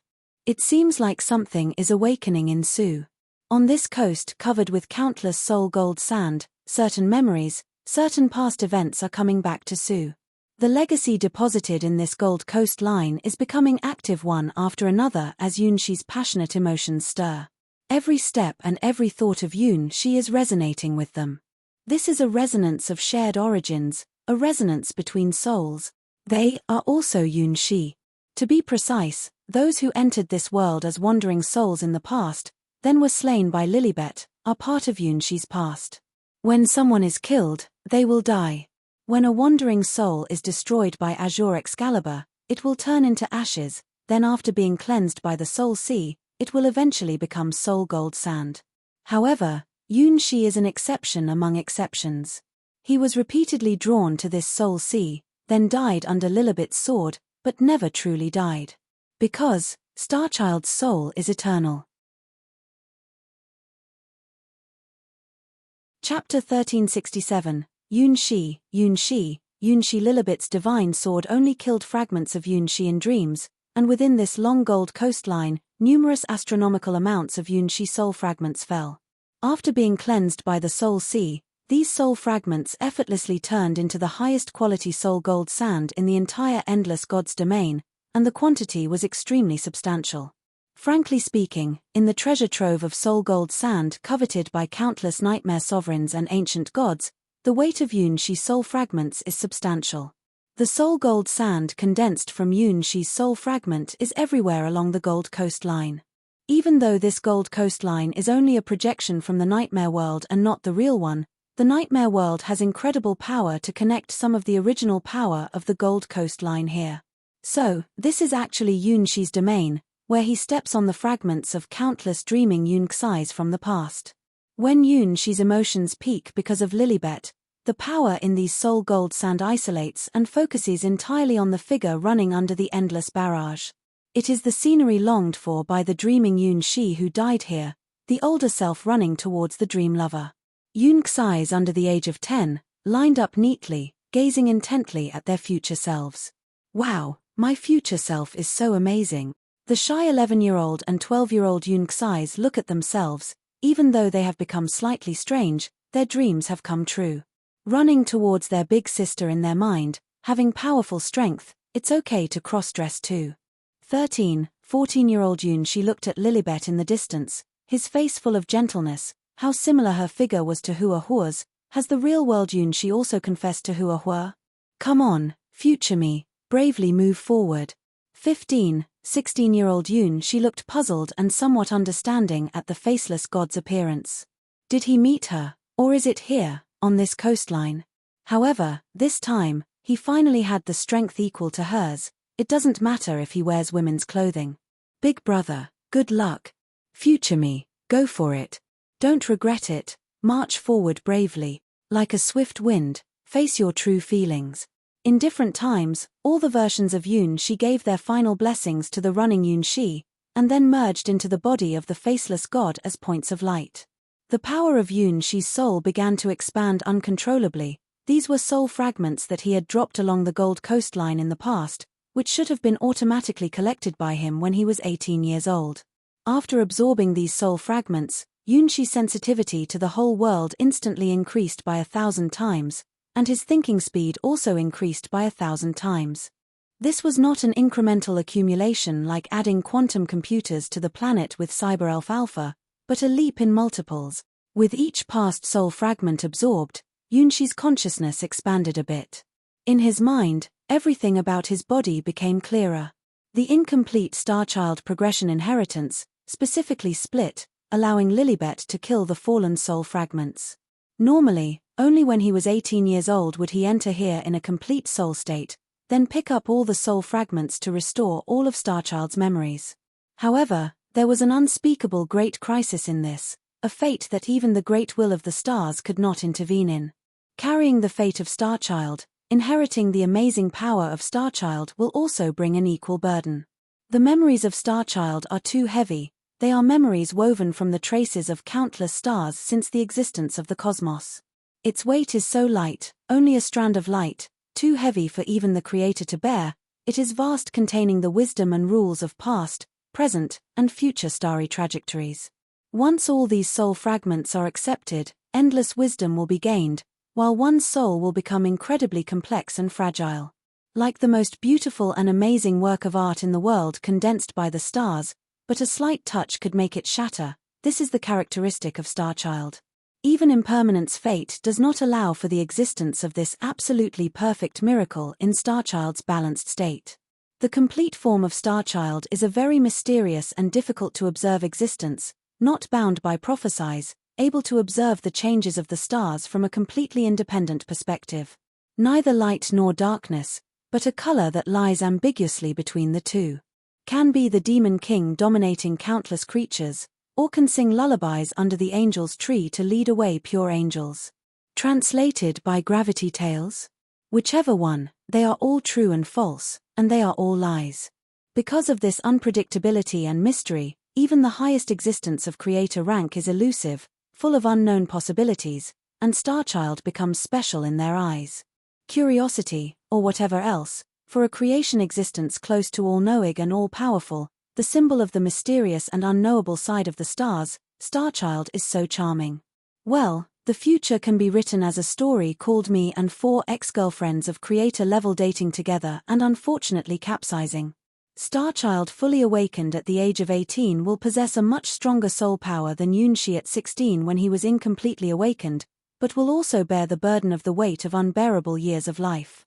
The more soul fragments absorbed, the more stars favor one will receive, and the greater the possibility of being discovered by the 4 ex-girlfriends. If it's not absolutely necessary, don't go to Gold Coast to retrieve your soul fragments in your true form. At least have the strength to escape in front of all the scary ex-girlfriends before reclaiming those voluntarily abandoned soul fragments. Ah, so that's how it is. Maya woke me up early for a reason. Once again, Yoon she felt immense pressure from his 4 ex-girlfriends, especially from his previous girlfriend, Starchild. It turns out, he always dreamt of the Gold coastline, and there was a reason why he ended up dying at the hands of Lilibet. This repetitive self-destructive behavior was a way to evade his 4 ex-girlfriends' search efforts. By actively weakening himself, he aimed to conceal his identity better. The complete Starchild soul was too tempting for the creator rank beings, making them too enamored. Consequently, the previous generation of Starchild even sacrificed part of their own soul essence, offering these enticing large soul fragments to their 4 ex-girlfriends. It's like a sea cucumber with strong survival instincts, discarding part of its internal organs to escape from enemies. Chapter 1368, Fighting for you. The red and blue energy beams falling from the sky of the Gold Coast line exceeded a frequency of 1 billion times per second, truly a lightspeed attack. The shiny light bullets looked magnificent, and once they hit the enemy, they would unleash their destructive power hidden within them. In front of a barrage that fires over 1 billion times, no matter what kind of enemy it is, they cannot avoid it. It's a map attack with no blind spots. Moreover, among them are tracking beams released by the Taurus-type demon worm and scarab-shaped demon worm. As Knight-type demon worm auxiliary magic worm, they have already exceeded their race's limits. The wandering souls on the ground, even the elite souls with special abilities, were shattered the moment the barrage descended. Translated by Gravity Tales. The Great Rebirth bullet screen of Insect Princess Young Bee directly cleared the map with overwhelming force. The huge barrage sea eventually swept toward Guardian Lilibet on the Gold Coast line and the faceless god running madly. Faced with this endless barrage sea, the fearless faceless god rushed forward and finally, at the moment the barrage fell, used their body to protect Lilibet, who inexplicably fell into a stiff state. Countless red and blue light spots fell on the faceless god, instantly piercing through the defense of the faceless god's divine body, damaging the internal Parfu organs and Yunshi. This barrage has a defense-ignoring effect, causing huge damage not only to the body but also to the soul. If the faceless god had not absorbed a large number of soul fragments from the Gold Coast line while running, Yunshi would have been wiped out in the first second of encountering the Great Rebirth bullet screen. Arth. Yunshi stretched out his hands to protect Lilibet behind him. The pain of his soul being torn apart was more intense and unbearable than the physical pain. Seeing this scene, the great witch Flora below the stage was stunned. Ah, this foolish insect princess. I wanted you to hit Lilibet, not the elder. Unfortunately, Flora could not control the split body of Insect Princess, nor could she stop the barrage of Insect Princess Young Bee. The incomplete split body of Insect Princess is also a part of Insect Princess and cannot be mentally controlled. Flora threw this split body of Insect Princess Young Bee into the battlefield specifically to deal with the Guardian Lilibet of the Gold Coast line. Insect Princess automatically targets the strongest in the opposing camp and then launches a devastating barrage, which is common knowledge known to Flora. The faceless god rushing up to protect Lilibet exceeded Flora's expectations. Clearly, Senior Ming is not the primary target locked by Insect Princess, at most just enduring a small part of the aftermath of the bullet curtain. Oh no, this is bad. Lilibet. For the first time, Yunshi shouted out the name of his first love. This time, I will protect you. The figure he admired in his youth, always lofty and unapproachable, the dream lover he couldn't even talk to. This time, he finally had the power to protect her, to face the opponent he once couldn't defeat. A large number of soul fragments were absorbed into the inner being of the faceless god, neutralizing the most dreadful mental tearing of Insect Princess Young Bee's bullet curtain, and something was accelerating the recovery of Su. This was, field, something that Yunshi would only come into contact with when he turned 18, a true power belonging to Starchild.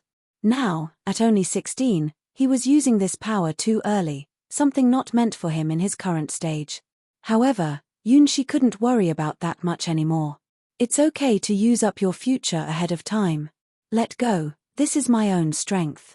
Well then, it's yours. Hopefully, this time I won't regret it. Make sure not to let them catch you.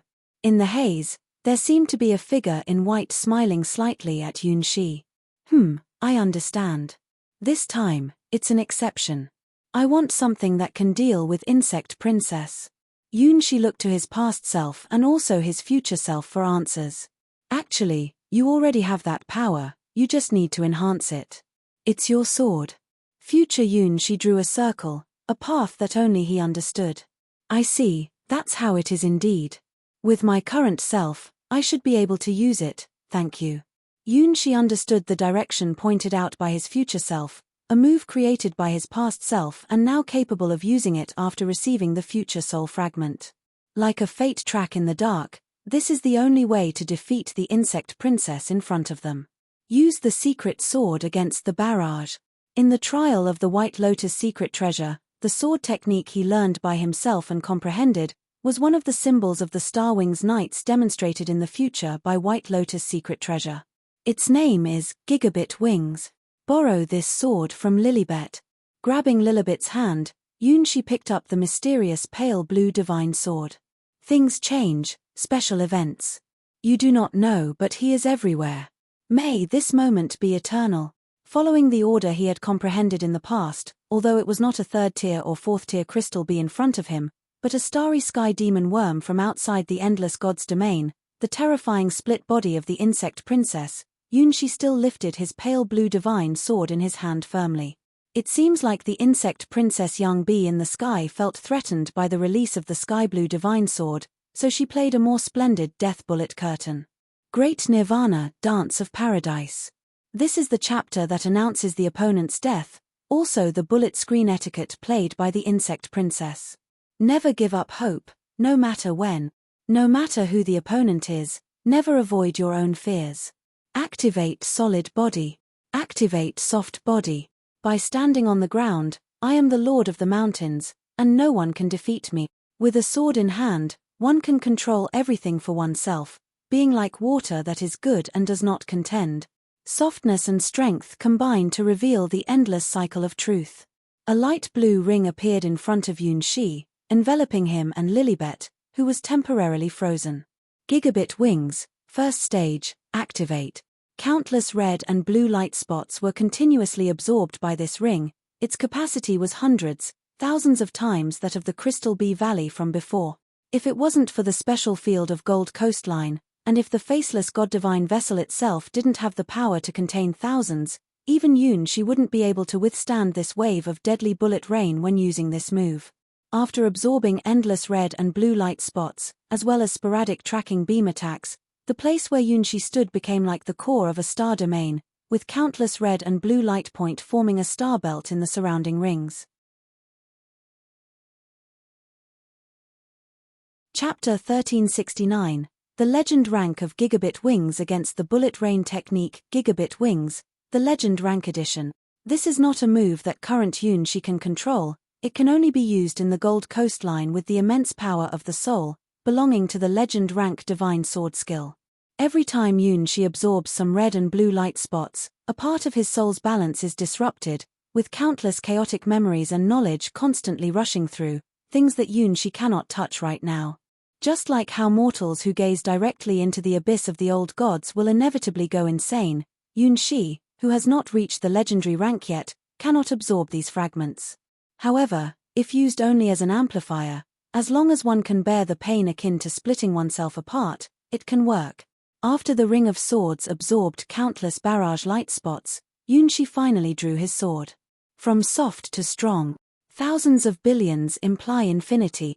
The stronger the enemy, the stronger the counterattack. An eye for an eye.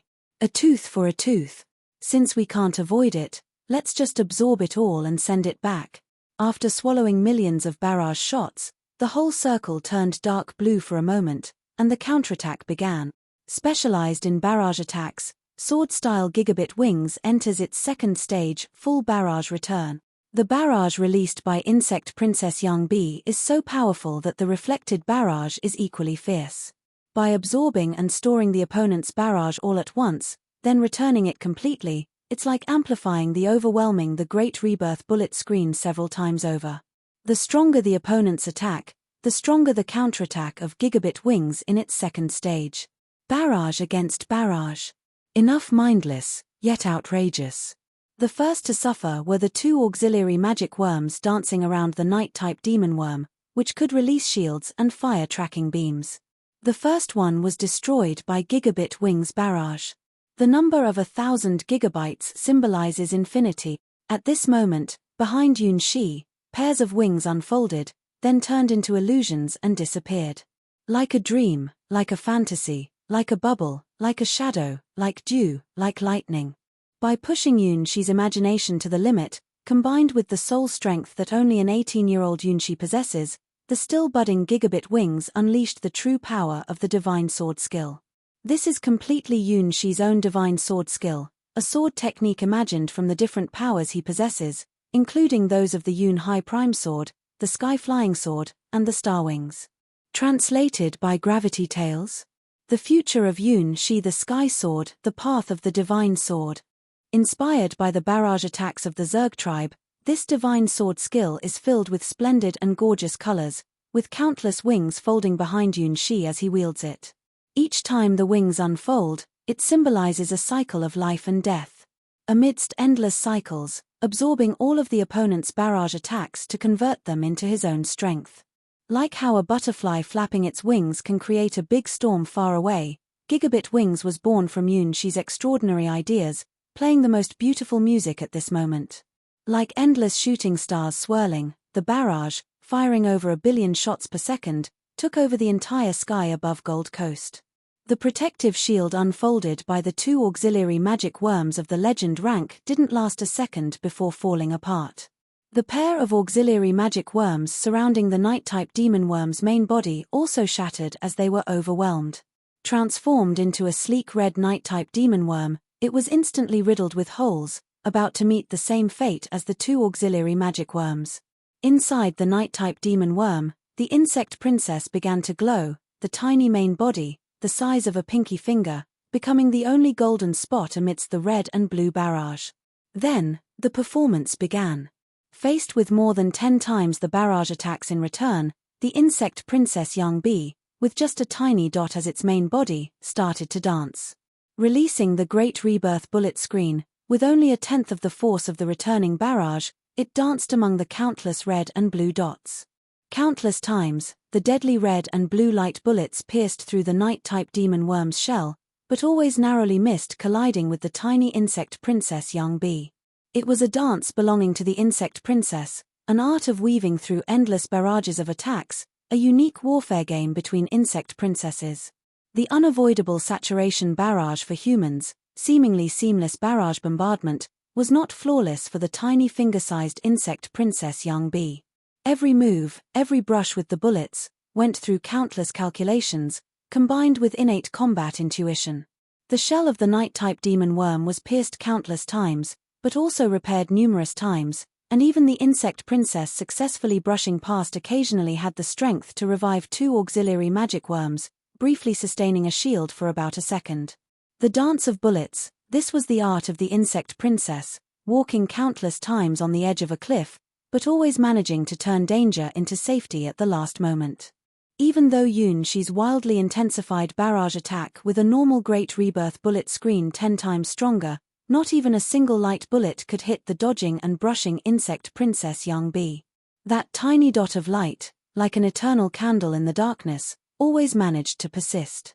After the tenfold fully returned barrage, insect princess Young Bee even controlled the Night-type demon worm and the revived auxiliary magic worm to perform a marvelous figure-8 dance in the sky above Gold Coast.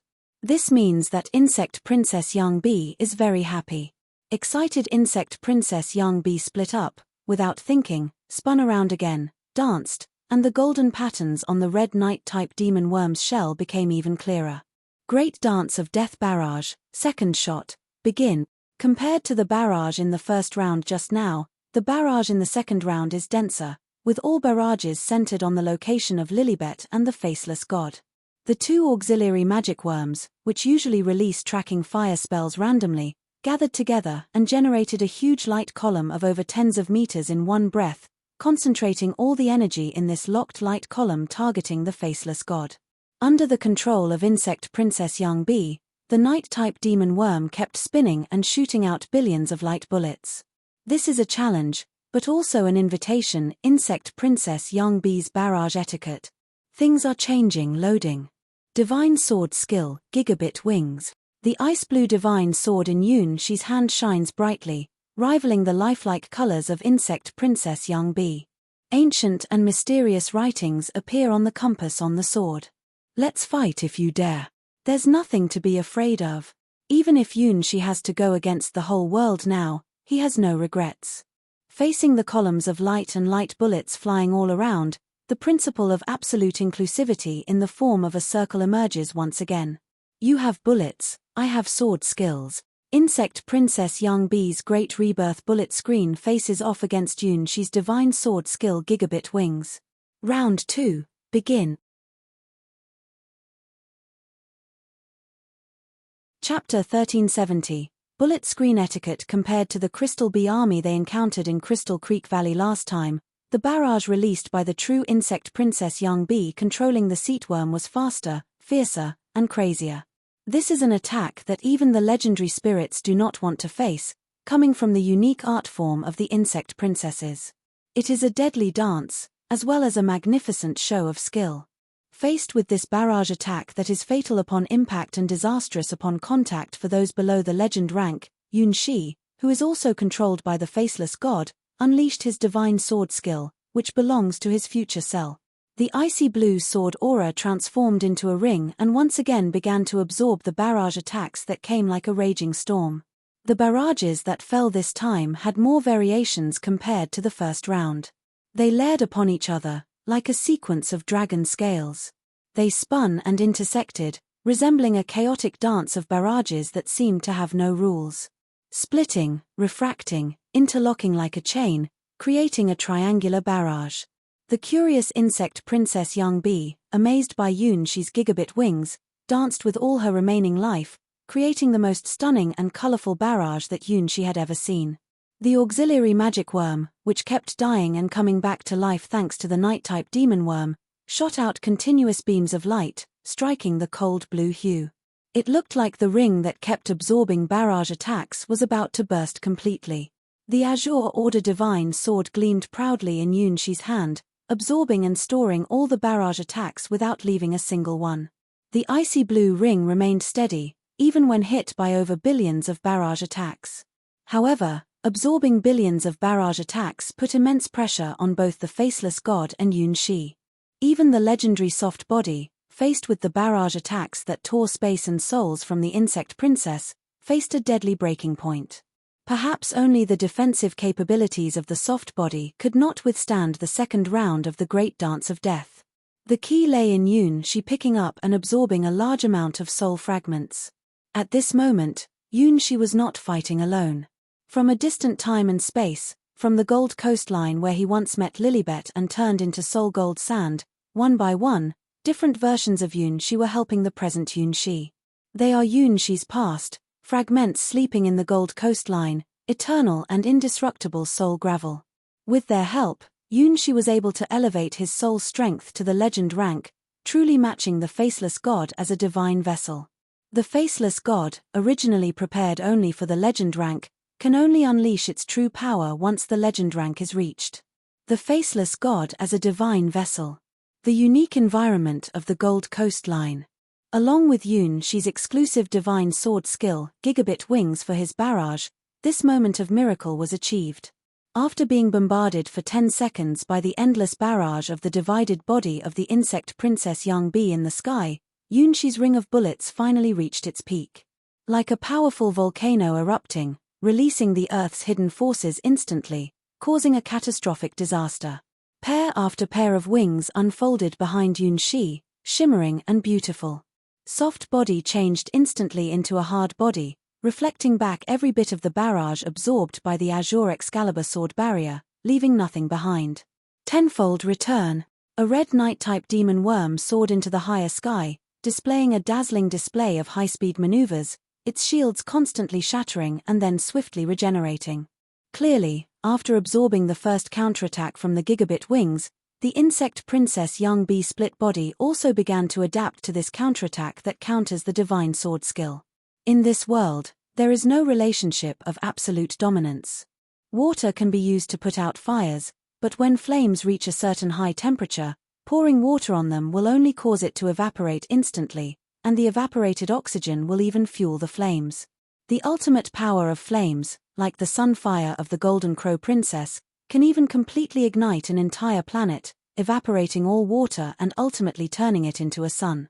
The insect princess is best at using curtain attacks, and nothing pleases her more than a beautiful curtain. Yun Shi Gigabit Wings tenfold full barrage return is a challenge and an invitation for the insect princess Young Bee body. A clash between curtains. A comparison between splendor and splendor. Even if the real insect princess Young Bee is here, she would definitely react the same. Faced with the tenfold barrage return, one must perform the most splendid dance and release the most brilliant barrage in response to the opponent. Between insect princesses, Rankings are determined in this way.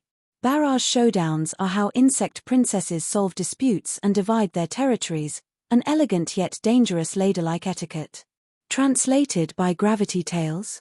This defective body part of insect princess Young Bee had never dreamed that in her short life, she would have the opportunity for a barrage showdown, and that it would be the overwhelming tenfold barrage return unleashed by Yunshi Gigabit wings that would drive all insect princesses crazy. Just this amazing ability to return, Yunshi has caught the attention of all insect princesses, which can determine the outcome of the divine sword skill showdown between the insect princesses. Fighting against Yunshi at this moment, the separated insect princess Young Bee couldn't help responding to Yunshi, even knowing that she would definitely lose in this bullet screen battle, like a moth drawn to a flame. The density of tenfold bullet screens is not just for show, but a deadly barrage of death. The Great Rebirth bullet screen released by Insect Princess Young Bee before was magnificent, but now the deadly bullet screens returned by childhood friend are forcing Insect Princess Crimson Bee to use the unique skill of the Insect Princess, close dodging.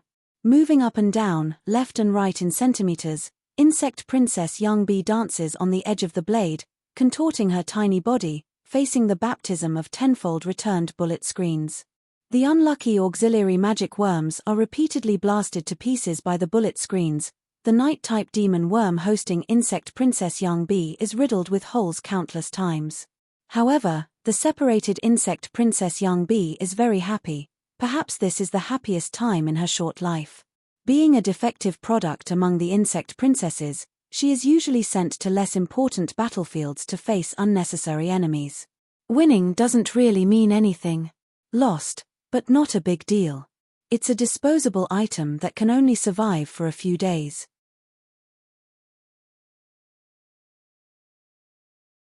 Chapter 1371. The final dance. Considering that the incomplete body can only survive for a few days, it doesn't hold much meaning even for the powerful insect colony. In Insect Princess Young Bee's strategy, this incomplete body is considered the least useful.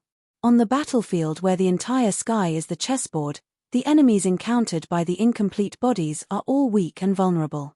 Important tasks are never given to incomplete bodies with only a few days to live.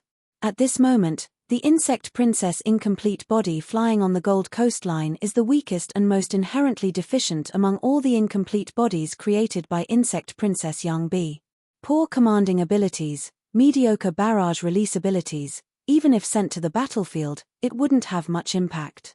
The only somewhat decent barrage specialty consumes extra life force when used to its full extent. Too many flaws, the most crucial being a lifespan of only 3 short days, not even reaching the minimum consumption line for a week. Therefore, Flora was able to acquire this poorest quality incomplete body in the forbidden goods trade, which was a very profitable deal for Insect Princess Young Bee. With only 3 days to live, the incomplete body's specialty is not commanding but barrages. It lacks strategic value and is not even qualified as expendable material. The moment she opened her eyes as an incomplete body, she knew her fate. Even the cicadas underground can happily chirp all summer after transforming from pupae, but as the great insect princess Young Bee, she only has a lifespan of 3 days. This is only if she doesn't engage in large-scale battles or unleash the power of her barrages. Releasing powerful barrages like the Great Dance of Death will accelerate her already short lifespan, almost like a suicidal skill. Despite this, she is proud of having this ability. This ability, shared by her as a divided being and the Great Insect Princess, is a symbol of pride for the Zerg tribe. With a lifespan of only 3 days, it means she is completely defective. For her, a magnificent barrage attack is her proudest strength as an imperfect reject. Sent to the battlefield by the Great Witch Flora, she doesn't care about who the enemy is, she just follows her instincts and displays the only proof belonging to the Insect Princess. Dancing, twirling, covering the world with a barrage of red and blue, it is the art of the Insect Princess, proof that she is alive. She enjoyed such happy times, just like a cicada with a short lifespan of only 1 summer, writing her life's melody with her dance. Then, she encountered a pleasant surprise. The unbelievable enemy who could withstand the Great Rebirth bullet screen and return the dance of the Great Rebirth bullet screen tenfold. In her short 3-day life, she met opponents like miracles, enemies who could perform Danmaku rituals with her. This is amazing, she thought. Dancing in the Danmaku returned tenfold, feeling her heartbeat and the soul-shaking sense of danger. Every graze was a dance on the edge of life and death. Every slight dodge was a close encounter with the Grim Reaper. Not adept at defense, once hit by one of the Danmaku, she would face a certain death. As long as there was one misjudgment in her movement path, one misstep, there would be no room for regret. 10 times the great dance of death, with her fragile body and the seat worm only modified by an immature night-type demon worm, she doesn't even have the qualification to make a mistake once. But the more dangerous it got, the more excited she became dancing in the barrage of death.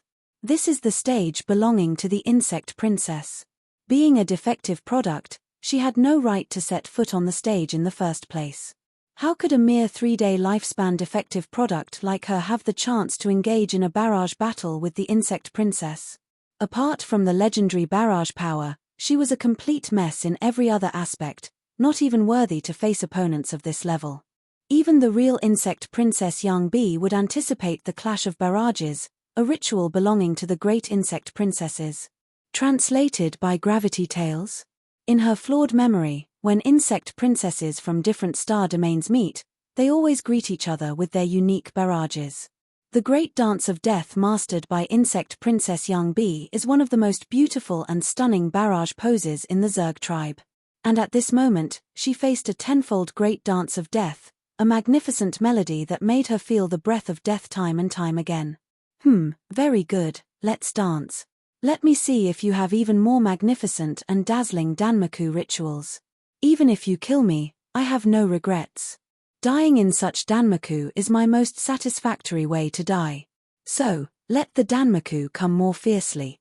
The second round of Danmaku baptism ended, and the night-type demon worm, which was already riddled with holes, no longer retained its original elegant streamlined appearance. It looked as if it had been stepped on countless times by a naughty child, and then all the cotton inside had been pulled out like a puppet. The 2 Orleary magic worms, which had been shattered dozens of times by the Danmaku, no longer retained their original forms. The long tentacle of the Taurus-type demon worm stretched from its head to its back. The scarab-shaped demon worm had a beautiful golden shell that looked as ugly as a frost-bitten eggplant. Despite this, they continued to live, compelled by the life force of insect princess Young Bee to keep fighting in a way that was worse than death. Without complaint, the commands of the insect princess were absolute, even for a part of the body that could only survive for 3 days and was deemed defective by the true insect princess.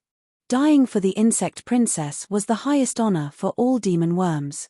In the core of the red night-type demon worm, a flash of golden light shimmered brightly. Buzz, buzz, buzz.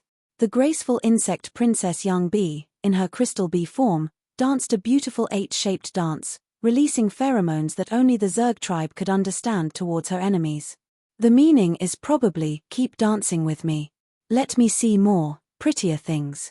Without giving any breathing space to the faceless god, Yun Shi, or herself, the 8-shaped dance cut through. The red night-type demon worm's twisted shell once again revealed red and blue dots, shining like a starry sky. The deformed pair of auxiliary magic worms, this time split apart, casting out expanding, bulging S-shaped beams of light. The Great Rebirth bullet screen movement belonging to Insect Princess Young Bee entered a more splendid and crazier chapter. Burning life. Squandering what little life remained. Only to create the most brilliant and dazzling bullet screens. This is her final movement, the most beautiful scenery she created in her short life.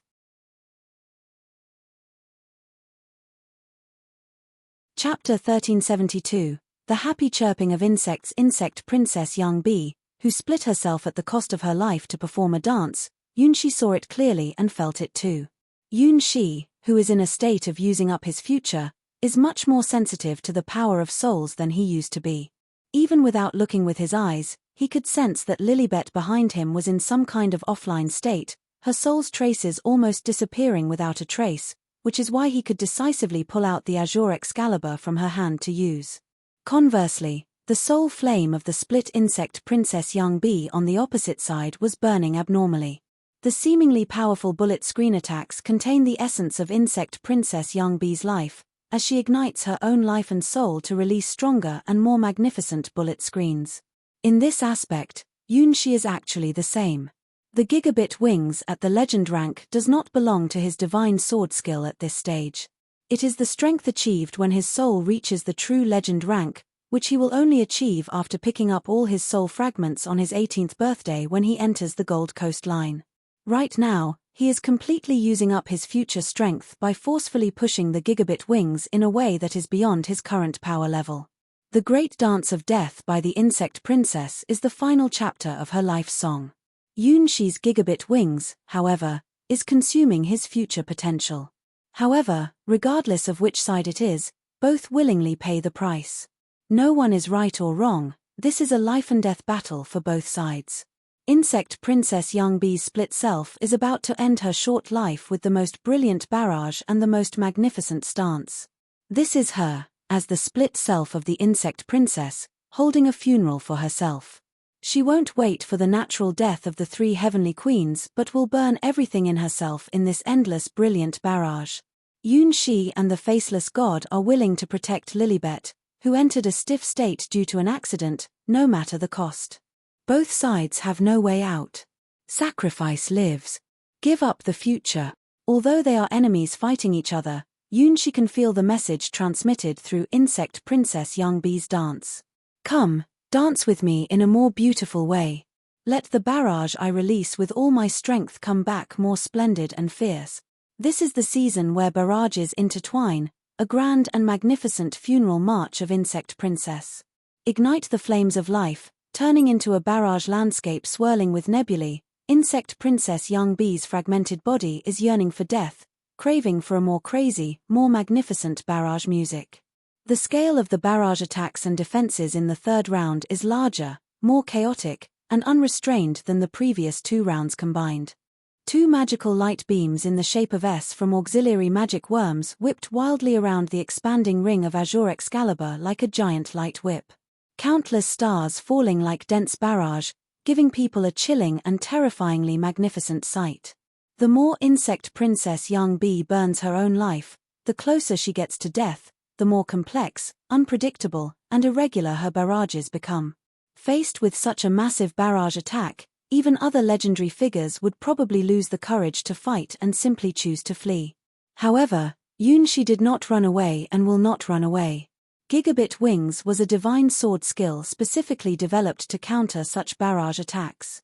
In Crystal Creek Valley, when faced with millions of crystal bees, Yunshi intuitively grasped the essence of his divine sword skill, forming an unbreakable bond with the Zerg tribe. Translated by Gravity Tales. Gigabit Wings, a combination of strength and flexibility required to counter barrage attacks, is the result of Yunshi's boundless imagination and creativity. This is his journey with the Sky Sword, completed by stepping on the bodies of countless crystal bees, forging a divine sword. In this way, the future Sky Sword, Yunshi, is the Insect Princess's enemy. Only with sword skills can he confront the Insect Princess's barrage and even break through the endless barrage attacks of the Sky Sword. The sword barrier in a ring shape, just like an indestructible shield, absorbed all the third round of barrage released by Insect Princess, Young Bee. The dark blue ring, like a black hole devouring everything, absorbed all the dancing stars. No matter how many times auxiliary magic worms S-shaped light whip strikes, it cannot shake this seemingly few meters in size dark blue ring. Inside and outside the ring, like two completely different worlds. The concept of dividing the world, accommodating all attacks, is the true principle of soft body and also the embodiment of the battle god genre concept. Only Yunshi's immensely large soul scale can withstand the tearing and destruction of the endless barrage, absorbing all the barrage power that originally belonged to the Insect Princess. When the accumulated power reaches the critical point of 10 times, the absorbed barrage power suddenly boils. Like a major earthquake before a tectonic plate shift, the ring sword barrier collapses, fractures, and then the endless barrage light points flow out from the small ring. Many pairs of wings appeared and disappeared behind the faceless god. It was the sight of Gigabit Wings, the shadows of Yunshi's endless wings. At that moment, the power of the rigid body erupted, returning the absorbed barrage tenfold to the opponent in the most fierce and vicious way. The great dance of death released by Insect Princess Young Bee at the cost of burning life was so magnificent, so crazy, with all the barrages returned by Gigabit wings multiplied tenfold. Hiss. Hiss. Hiss. Insect Princess Young Bee divided body dancing in the highest sky of Gold Coast emitted a strange and joyful buzzing sound. This time, there was no escape. Even the most skillful grazing techniques were useless, because this was a tenfold baptism of the great dance of death barrages that not even the real Young Bee could unleash. Only a part of her, Young Bee, had reached her limit after releasing the final barrage. It was at the legendary rank where attacks could hit double digits, and just one round of attacks made them understand the deathly symphony of barrages. This time, there was no need for dodging or grazing skills. Even the small Young Bee, the size of a pinky finger, gave up the idea of dancing through the barrages. Perhaps the true Insect Princess Young Bee could do it, as the great Insect Princess could keep shrinking her hitbox, showcasing more elegant grazing techniques. She did not have that ability, being a defective product. Releasing the most great dance of death barrages was already her limit, burning her own life in the process. This limit was probably just the normal level for the real Insect Princess Young Bee, as the body used for commanding battles wouldn't have the power to match the true Insect Princess. But she was content. At this moment, she was singing the final happy chirp of her fleeting life. It was the imperfect and incomplete Insect Princess offering blessings to this beautiful world.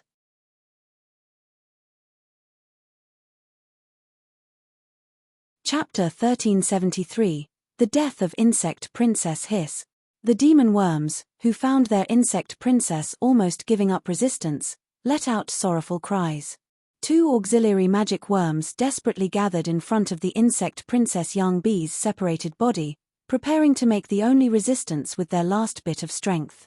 The red knight demon worm, which had been blown into pieces countless times and forcibly repaired by the insect princess Young Bee's separated body countless times, twisted its originally elegant streamlined body into a heavy shield-like shape. All of this, of course, was in vain. Facing the great rebirth bullet screen from hell that returned tenfold, they probably couldn't even hold on for a second. Even so, they didn't give up the fight. This is the demon worm of the Zerg tribe, willingly giving everything for the insect princess. Ah, you haven't given up yet. Yeah, it's not over yet. Hearing the final cries of her subordinates, Insect Princess Young Bee, who had long been prepared to die, elegantly turned her attention to the incoming endless barrage. Then, let's fly while we still can. Let's fly together to the end of life. Offering the most magnificent dance to the strongest opponent. In the name of the great Young Bee, let's dance. Hiss. In response to Insect Princess's split body, came the spirited chirping of the demon worm squadron. Leading her remaining subordinates, Insect Princess Young Bee's split body bravely charged towards the tenfold great rebirth bullet screen hell. Using the utmost skill, she narrowly dodged the initial round of overlapping bullets, breaking through the shields of the two auxiliary magic worms first. The density of the tenfold barrage instantly wiped out the auxiliary magic worms protecting Insect Princess, draining her split body of a significant amount of life force, leaving her unable to revive them. The pair of helpful magic worms had completed their important mission in history, accompanying Insect Princess Young Bee in battle until the very end. Next, the seat worm and the night-type demon worm, who released barrages, were shattered into pieces by the attack, even though they briefly turned into shield shapes to try and defend for a second. The tenfold power of the barrage attack was unstoppable. Only the core part remained intact, barely protecting the vulnerable main body of Insect Princess Young Bee. Thank you, goodbye. Insect Princess Young Bee bid farewell to the demon worm squad that was initially loyal to her but now in pieces. She carried the remnants and ventured into the endless barrage hell. It was impossible to dodge everything. As she darted halfway through, the tiny insect princess created a series of golden sparks with the red and blue barrages. With the power to tear everything apart, Yunshi's barrage, 10 times stronger, pierced through Insect Princess Young Bee's body, enveloping her in an inescapable and intense barrage, playing the final requiem for the Insect Princess. A momentary pause, then eternity. The sudden burst of golden light was the spark of death, completely disintegrating insect Princess Young Bee into a fireworks of destruction. The world's final trace of this imperfect insect Princess Young Bee.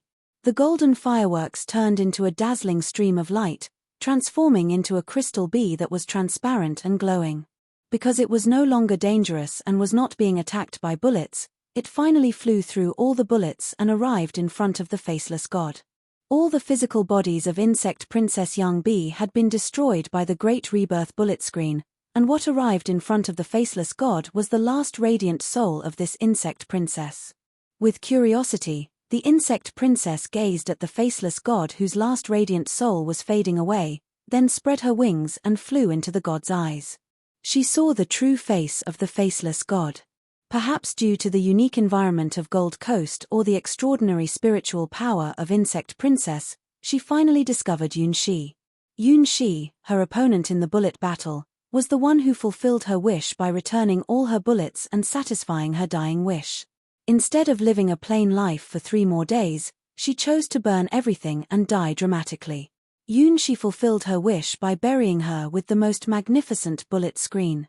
Now appearing inside the faceless god, in front of the tired Yunxi, it was not the living insect Princess Young Bee anymore, but a soulful glow resembling lingering memories. So that's it, you are like this. A tiny crystal bee shadow danced in front of Yunxi, forming a mysterious figure 8. Thank you. I will give you my final gift. In memory of your outstanding, lovely Danmaku skills, I'll leave it to you from now on. Although it was only the final glow of her soul, Insect Princess Young Bee's entity felt more content than ever before. Torn apart by billions of Danmaku, her body completely destroyed, now even the last glow of her soul will fade away. Yet, she felt no regret towards her own life, her final battle. Despite only having 3 days to live, she got everything she wanted in this battle. A formidable opponent that required her full devotion. Trying your very best, not afraid to sacrifice on the battlefield of life. Translated by Gravity Tales. More magnificent than even the other complete insect princess companions, a dazzling barrage 10 times brighter. Her life was perfect and happy enough. Like a cicada singing loudly in the summer, it would end its own life when summer ends. The short-lived summer cicada song often takes several years underground in darkness to transform into a pupa, waiting for a summer day to fly out from underground and sing loudly. The moment Lilibet fought the faceless god was the meaning of her life. Yunxi's gigabit wings fulfilled her most extravagant fantasies. She was a part of the great insect princess Young Bee, her only specialty inheriting the barrage power from the main insect princess, using it on the battlefield to destroy everything, the power to ruin everything. For her, the barrage was the meaning of life, the reason for her existence. As long as she doesn't unleash the power of the barrage, she could live for 3 more days, but what meaning would those 3 days hold? How can those boring 3 days compare to the battle of burning life? We don't want a world without barrages. The final golden light scattered, and an insect egg fell into Yunxi's palm. That was the parting gift left by the insect princess Young Bee's separated body, a transparent insect egg containing the essence of the Great Rebirth bullet screen landscape, also known as the separated body of the insect princess Young Bee's separated body.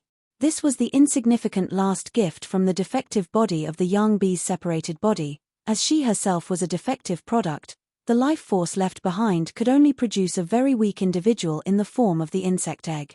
It's probably equivalent to the strength of a human hero.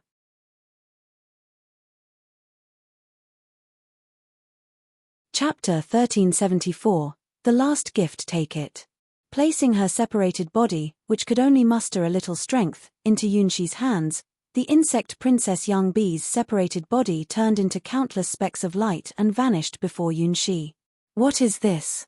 Yunxi looked puzzled at the tiny transparent insect egg in his hand. If we say the finger-sized insect princess clone is miniature, then the body curled up and sleeping inside this egg, holding the miniature clone of insect princess, is even smaller. Most people may need a magnifying glass to see the body details clearly. Parfu? The curiosity of the real Parfu within the dragon jade reached out an emerald green tentacle, carefully enveloping the tiny egg. The tiny insect princess clone inside the egg seemed to have no resistance at all, and fell into the clutches of the great demon King Parfu. After all the bullets disappeared, the 12 nightmare sovereigns in the void began applauding, including nightmare sovereign Godora, who had sold 3 demon worm lost souls. Wonderful, it's truly wonderful. I've heard of the insect princess's bullet attacks for a long time, but this is the first time I've seen it. If I encountered this thing, I'd run as far as I could. Can a person evade this kind of thing? That insect princess clone really evaded 2.5 rounds, impressive. The prince is truly frightening. What kind of sword technique is that, able to reflect all of insect princess's projectiles back? Translated by Gravity Tales? Did you notice that the prince actually pulled out Lilibet's divine sword? Can a sword like that be used so easily by someone else? I suddenly feel like something is not right. Under the stage, Great Witch Flora gritted her teeth while watching the faceless god standing in front of Lilibet, who had placed down the azure divine sword. Senior, you are too kind. Why protect Lilibet? Wouldn't it be better to let her be riddled with bullets from Insect Princess's projectiles? I went through a lot of trouble to contact a group of fools I know, making those idiots attack the Sky Tower warehouse area guarded by Lilibet. Isn't this a waste now? On stage, Yunshi, unaware of what was happening, defeated the segmented insect princess Young Bee and received a tiny segmented insect princess as a gift from her. His attention then completely switched to Lilibet. It seems like Lilibet is in a very bad condition. Her figure is gradually becoming thin, as if disappearing from this world. Even though she is right in front, Yunshi can't feel her presence at all. Even when he reaches out to touch her body, it is very cold, just like ice. Why, what has happened to her? All the attacks just now should have been deflected. Yunshi helplessly watches as Lilibet's body becomes colder, instinctively looking around as if searching for something. Right, it's the soul fragment. Here are his past soul fragments, not just from when he was 10, 11, 12 years old until now, but also older and more ancient pieces. These are treasures buried here before he was even born, belonging to the previous generation of Starchild's soul gold sand. This is the truth that Yunshi only discovered after absorbing a large amount of his own soul fragments. It is an inheritance that he was bound to receive when he turned 18. The things he can't do now, he might not have been unable to do in the past. The reason he is able to display the legendary Gigabit wings is partly due to his past guidance. No need to worry. She just went somewhere else. The her here now is just a shadow. A vague white figure from a more distant past soul fragment tells Yunshi this way. Lilibet is not in danger. Knowing this, Yunshi breathed a sigh of relief. Do you like her? Want to connect directly with her? Learn more about her? It seemed like the fuzzy white figure sensed Yunshi's unease and curiously observed him. Even though they are the same person, because the past and present exist in different timelines, and only fragments are visible, they see the world differently. Only in the special world of the Gold Coast Line, the past Starchild can have such a conversation with the present Starchild. Although, one day Yunshi will come here to reclaim all his deliberately lost soul fragments and become whole, but that moment is definitely not now, not this time. Yunshi nodded, admitting to his past self straightforwardly, I want to know more about Lilibet. Who is she, where does she come from, and why does she keep guarding this place? Did she ever like someone in the past? Because it's all oneself, there's no need to hide anything. It's better to say that the past self should know more about Lilibet's situation than the present self. Because this Gold Coast Line and Lilibet, who has always been guarding the Sky Tower here, seem to have something to do with the past self. The reason he keeps dying here over and over again is also due to past karma. However, he doesn't regret coming here, nor does he regret meeting Lilibet. Liking someone is just that. The strong figure in his eyes has become an unforgettable first love since his youth, or you could say, a dream lover. The powerful Lilibet. Lonely Lilibet all by herself. Lilibet seemed a bit lonely. Yunshi really liked a lot. Lilibet is not human. The past Yunshi spoke, a white figure formed from fragmented memories. It's okay, I don't mind at all. Yunshi didn't have any human superiority complex, having been married to a monster girl and all. Lilibet not being human was no big deal. She who died long ago became a hero of the gods. Recounting Lilibet's past, It was the predecessor of Endless God's Domain, the Age of Legends of the Gods. Back when the line between humans and gods was not as clear as it is now, when divine beings often walked the earth, it was the era where various powerful original god weapons were born. A genius swordsman with blood flowing of half human and half god, leaving behind her own adventure stories all over the world.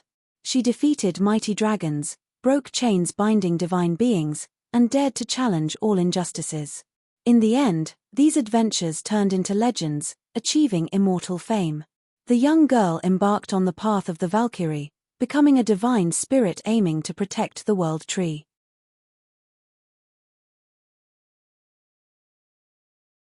Chapter 1375, Lilibet, Lilibet Divine Spirits, blessed by the World Tree, the most powerful heroes in the Twilight Age of the Gods faction. Even in the Hall of Mythical Heroes in that legendary era, Lilibet was the most dazzling star, chosen by the Sword of Order as a divine sword wielder. In the face of the Zerg tribe, she boldly advanced, never backing down even when facing the Insect Princess and her soul-tearing barrage. Confronting giants, even the ancestor giant towering over 100 meters, she dared to charge forward, slicing off chunks of flesh from the giant's neck. The Azure sword wielder, fearless, always engaged in battle to protect the World Tree, nurturing the origin World Tree that gave birth to the gods. However, even with her remarkable abilities, she could not change the outcome of the Twilight of the Gods. It marked the turning point between the Age of the Gods and the Starbridge era, a significant event that led to the birth of the Endless God's Domain. Lilibet, who once promised to protect the origin World Tree, lost everything. The main god she had sworn loyalty to, along with the entire godly lineage, fell apart during the Twilight of the Gods, causing the origin World Tree that connected different worlds to collapse as well. No one knows what happened afterwards. When Lilibet reappeared, she had become the guardian of the Sky Tower, the oldest part of the new Sky Sword God's domain called the Sky Sword. She made a promise with someone. That person bestowed upon her a mission. She began to fulfill the new promise, waiting for the eternal return. The past Yun Shi, when reaching this point, clearly paused, showing a hint of distress, as if there was a problem in all of this. The real Lilibet is not what you see. Even so, would you still like her? Yes, I don't mind what Lilibet looks like or what race she is. Translated by Gravity Tales. I like everything about her. Facing the fragments of his past, Yun Shi bravely spoke out. Just like Hua Hua grew stronger or his childhood sweetheart, does Lilibet have a past he doesn't know about and is no longer his first love? So make a choice. Accept Lilibet's truth or give up. Once you make a choice, there's no turning back. Lilibet's truth is very special. The ghostly figure of the past Yun Shi reached out with a faint white silhouette hand, pointing towards Lilibet's fading figure. I'm ready. I've always wanted to say this to Lilibet. If I don't say it, I'll regret it for the rest of my life. Yun Shi's fingertips gradually merged with the past soul fragment. He had a feeling that everything would be different after the so-called direct connection. What does Lilibet, whom he doesn't know, look like? Why did his past self seem somewhat reluctant to truly face Lilibet? All the answers were about to be revealed. Ancient voices echoed along the Gold Coast, telling epic tales written in the language of gods, belonging to the era of Azure Excalibur and its legends. Residing within the sword, pure and noble. Through endless forging, destroying and rebuilding, brushing away all confusion and doubt. With only solitude as companion, deep in the soul, sharp in spirit, all is true. The girl is like an elegant budding green tree, pure and flawless, without confusion. Watching over time, understanding love and fear, a heart not yet mature turns into an unwavering brilliance. Tearing through evil with the sword of the heart, cutting off confusion, like the shadows of countless flowers. Witnessing within the sword, magnificent yet lonely. Silent burning, the spirit of life, is a reflection. When the girl Sue wakes, it is the day of eternal return. Yun Shi saw the familiar girl, Lilibet, that he knew. The girl had beautiful flawless wings, with pure white feathers untouched by any dust. An angel? No, not quite. She was something even purer and more sacred than an angel. Amidst endless icy blue radiance, a blue divine sword stood at the center of the world. Within the massive compass lay the girl's body. The girl with white feathered wings had a face full of despair, her body devoid of all vitality. With Yunshi's current soul perception, he was absolutely certain the girl had long been dead. If it wasn't for the icy sealing power of Azure Excalibur, the girl's body would have disintegrated long ago. Sealed within the compass was only the girl's shell, belonging to the great divine race. Or rather, the true Azure Excalibur possessed Lilibet's body. Suddenly, a huge silver-blue halo spread out, blasting Yunshi out of the inner world of Azure Excalibur. Ah! Yunshi was startled. Was this the true power of Azure Excalibur that his past self had glimpsed? The real Lilibet, the legendary hero, had long since passed away. So now, who is the guardian of order active in the Sky Sword God's domain? Who is his first love, the majestic wielder of Azure Excalibur? Some truths are perhaps better left unknown. Do you understand now? The fragments of past Yunshi shrugged at the disheartened Yunshi. Wasn't it Lilibet that I loved? Yunshi was indeed deeply shaken, seeing Lilibet's body had felt like the sky falling down on him. It's Lilibet, but not Lilibet. The sword protects the owner's body, waiting for the owner's return. The divine sword. Lilibet. Oh, Yunshi finally understood what the truth he saw was. What he liked, he always met in his dreams, that beautiful and determined figure, not human, or any intelligent race. Her true form is a sword, a original god weapon born in the twilight age of the gods. The true Azure Excalibur that Lilibet wielded had long died in the twilight war of the gods, no longer existing. But her divine sword remained, and carried on Lilibet's will, keeping the name Lilibet alive. It's like lying to the whole world. Even though Lilibet had died in battle, the divine sword wished for the name Lilibet Elizabeth to live on forever. Therefore, the magical sword took the place of its original owner and became the new Lilibet. Yunshi's first love, whom he liked, was never a human to begin with, not even a living being. This is the magical sword that has lied to the world for millions of years for a promise, and will continue to do so. The magical sword, Lilibet.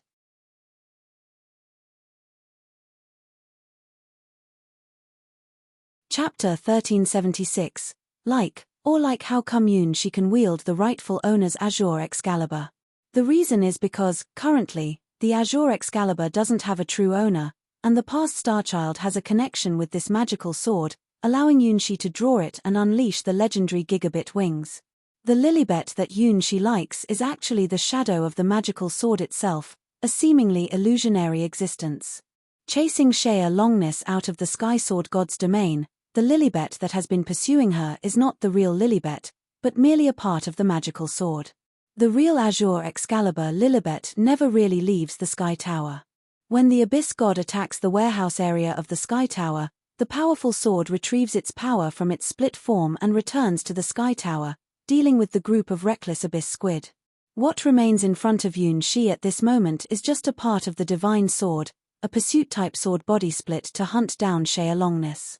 Yunshi's first love, who never had a concept of love, making it impossible to confess his feelings to her. Before confessing, Yunshi must first teach this divine sword, which does not understand love, how to express love. No matter how you look at it, this is an incredibly difficult task. This is not just a matter of different races, but Azure Excalibur seems to have someone in his heart already.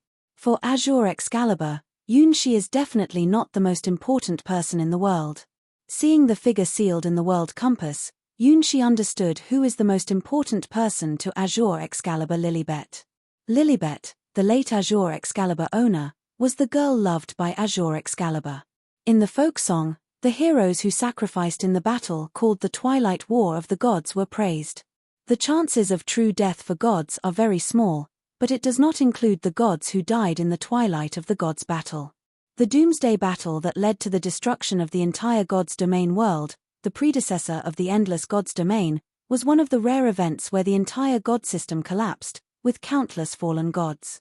The Twilight War involved multiple creator-level beings. Even the Zerg tribe from outside the Endless God's Domain joined the battle, completely changing the landscape of the Endless God's Domain. Lilibet. It's not Lilibet. The Lilibet I like is the divine sword. Lilibet.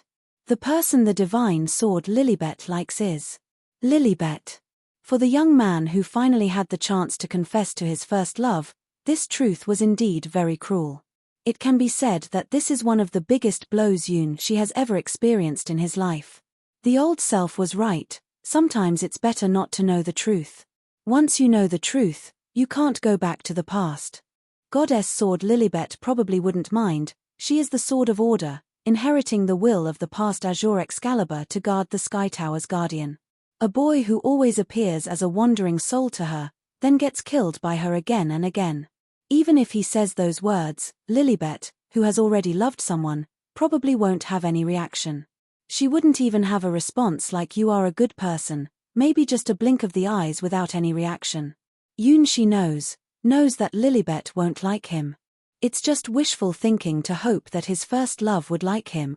The problem is, if he doesn't know this shocking truth, he can at least hold on to a little fantasy, a little hope. Even if this confession fails, there will still be chances in the future. He also has another role as the Starry Sky Chess Master, which allows him to openly contact Lilibet.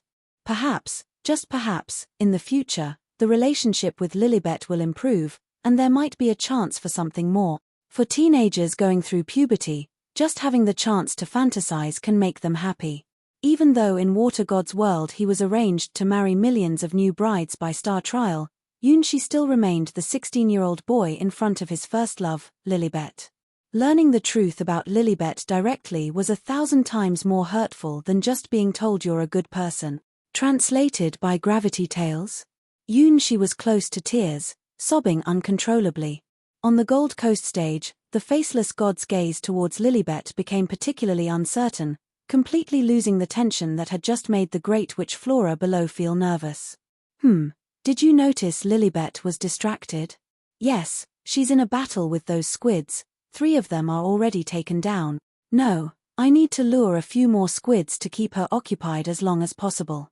The Lilibet over there now is just a decoy, the elders must have noticed that. Indeed, love requires bold moves. Lilibet, you have lost. Flora, who masterminded the major event of the Abyssal Evil God's attack on the Sky Tower, was full of pride and confidence, almost writing great victory on her face.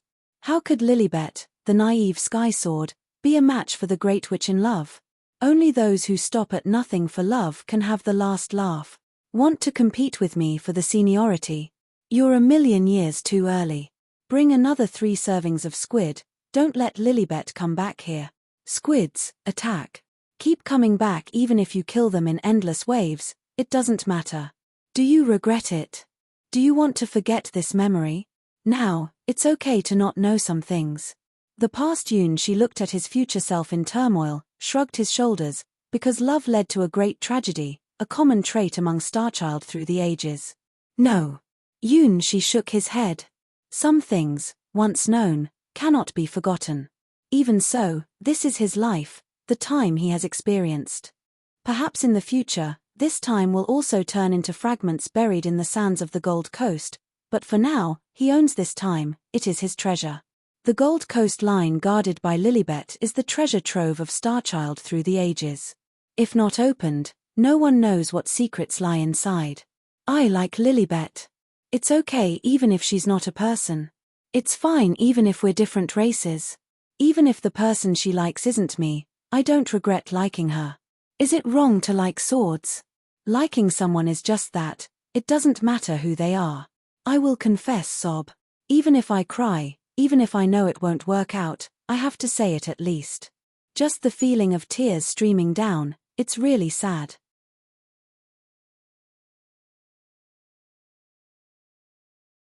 Chapter 1377, Kabara outside the Sky Tower, gleaming blue sword lights shone in the sky. Each flashing sword light sent a chilling hissing sound through the sky covered by dark clouds. These eerie sounds came from the inferior evil gods in the depths being torn apart and cut by Azure Excalibur. When mortals hear these evil gods hissing, they lose all reason and sink into a terrifying world of monsters. Occasionally, giant tentacles over 100 meters long dropped from the sky, crashing onto the ground with a loud bang, then gradually turning into ice shards covered with icy blue patterns. Since the battle to protect the Sky Tower began, Azure Excalibur Lilibet, who had quickly shifted her focus from the Red Heart Queen's masquerade, had already slain more than 7 inferior evil gods in battle. However, due to the support of a great witch and opening pathways for the creatures that dwell in the abyss, the multi-legged tentacled creatures kept pouring out and increasing in numbers. Lilibet had killed 7, but the great witch released another 10. Without needing any encouragement, the eager inferior evil gods came running upon sensing the aura of the Sky Tower. With a look similar to deep-sea squids, huge and bloated bodies, their eyes alone could inflict mental contamination. As a specialty of the deep abyss, these squid-shaped evil gods have always been insatiable, killing wave after wave. As long as the abyss exists, these distinctly peculiar inferior evil gods are simply impossible to kill. Translated by Gravity Tales. After cutting down 7 clusters of squids, Lilibet had to redirect more power from the pursuers of the Red Heart Queen's masquerade to deal with these troublesome inferior evil gods. In order to pursue Shea Longness, the pursuer-type avatars she split off had more than 60% of the power, while her main body was in the Sky Tower's warehouse area in a dormant state. No one expected that this group of abyss inferior evil gods would suddenly kill over from the leaky area of the Sky Tower, with a growing trend. To accurately capture the coordinates of the Sky Tower's leak and directly target the area where Lilibet's main body is located, is not something an ordinary person can do. At the very least, among this group of squid-shaped lower-class demons, there are definitely no talents like that. Things change, shift. Coordinates temporarily abandoned. By transferring almost all of the power from a distant time and space, Yunshi used the Azure Excalibur he was familiar with to awaken Lilibet as Sue. Standing vertically at an angle that defied gravity on the broken Sky Tower, she gazed coldly at the restless octopus demon group. On the ancient compass, a sequence of text representing the anger of the divine sword emerged. Divine punishment. Activate. Originally initiated during the Red Heart Queen's masquerade's confrontation with the overwhelming barrage from the Insect Princess, the battle mode has now shifted to this battlefield. The icy blue sword light gleamed on the Azure Excalibur, as if freezing all things in time. The enormous emblem spread out, forming a tree with vast branches symbolizing wisdom and life, with each branch representing a different path. This is the tree of origin from which the Azure Excalibur was born, once supporting the glorious world tree of the era of the gods. The orderly Azure Excalibur was the highest honor granted to the divine spirits by the original god weapon born from the tree of origin. Even though the majestic girl who wielded the sword has vanished on the battlefield of the twilight of the gods, Azure Excalibur still preserves her name and legend. She imitated everything she had done in the past. Protect order. Guard important things. Keep promises. Fight for justice. She refused to let the name Lilibet be forgotten, even if it meant lying to the world. She wanted the girl's name to be remembered forever. Only then, the sacrificed girl in the Twilight War of the Gods will have a chance to return in eternity. Even though the chance seems very small, maybe even a complete lie, the magical sword Lilibet still believed that one day it would come. As long as the sword is here, the person is here too. The name engraved on the sword's blade is a memory that the magical sword Lilibet will never forget. Lilibet.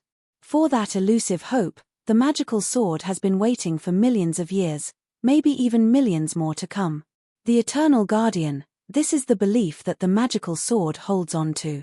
Imitating the moves of the departed girl, echoing her voice exactly, the magical sword unleashed Lilibet's divine sword skill. The enormous tree of origin transformed into a symbol covering the heavens and earth, causing a group of fearless abyssal deities to sense a deadly crisis. Giant tentacles repeatedly struck what appeared to be the illusionary branches of the tree of origin, but all in vain. The symbol of the tree of origin from the Age of Gods possesses a divinity that cannot be interfered by any evil force.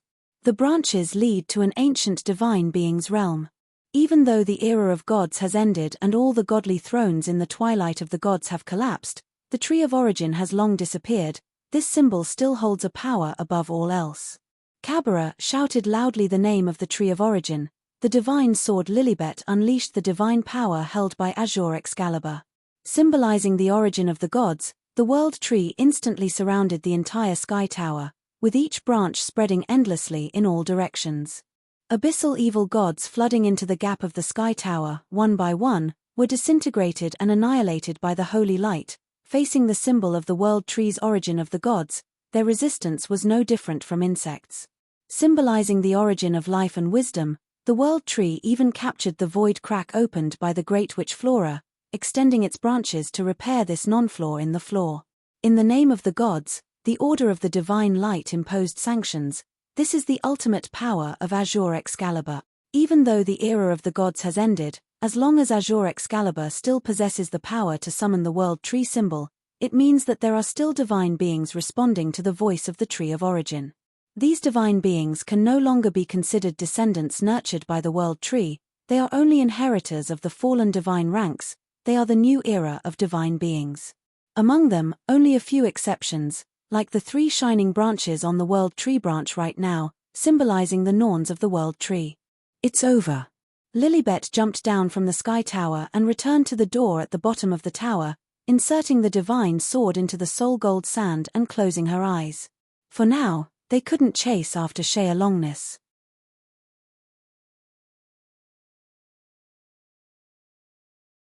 Chapter 1378.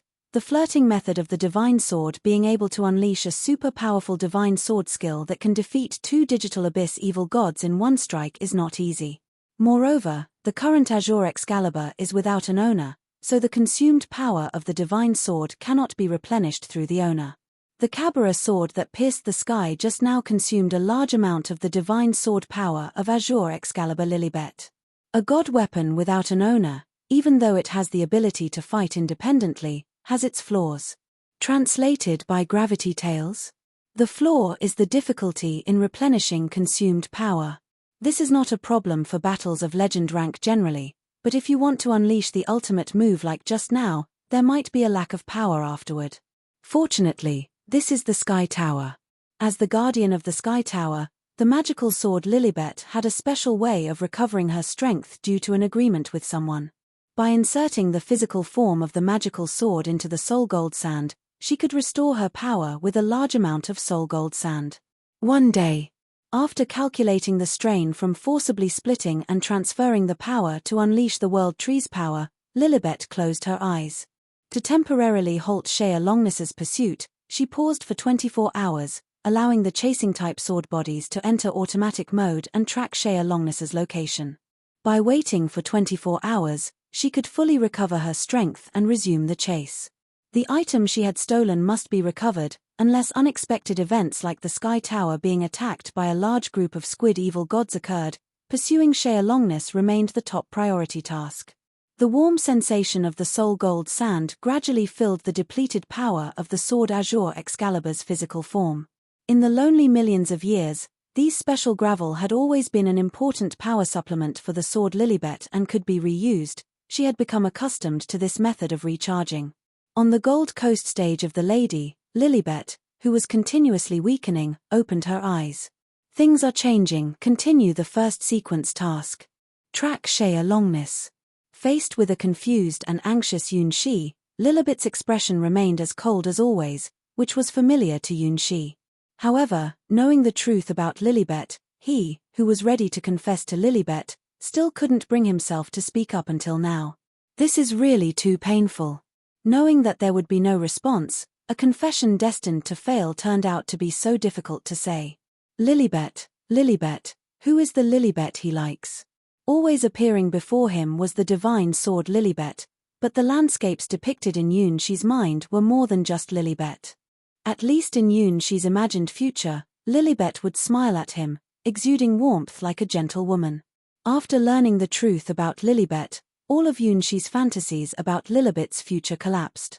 Can a divine sword smile? Can a faithful sword, who values everything about its master more than itself, truly comprehend the concept of love? Yunshi would never doubt that Lilibet's love for its master, Azure Excalibur, likely transcended love, creating a bond between them that no one else could interfere with. It might not be love, but it transcended love, a connection between the god weapon and its master's soul.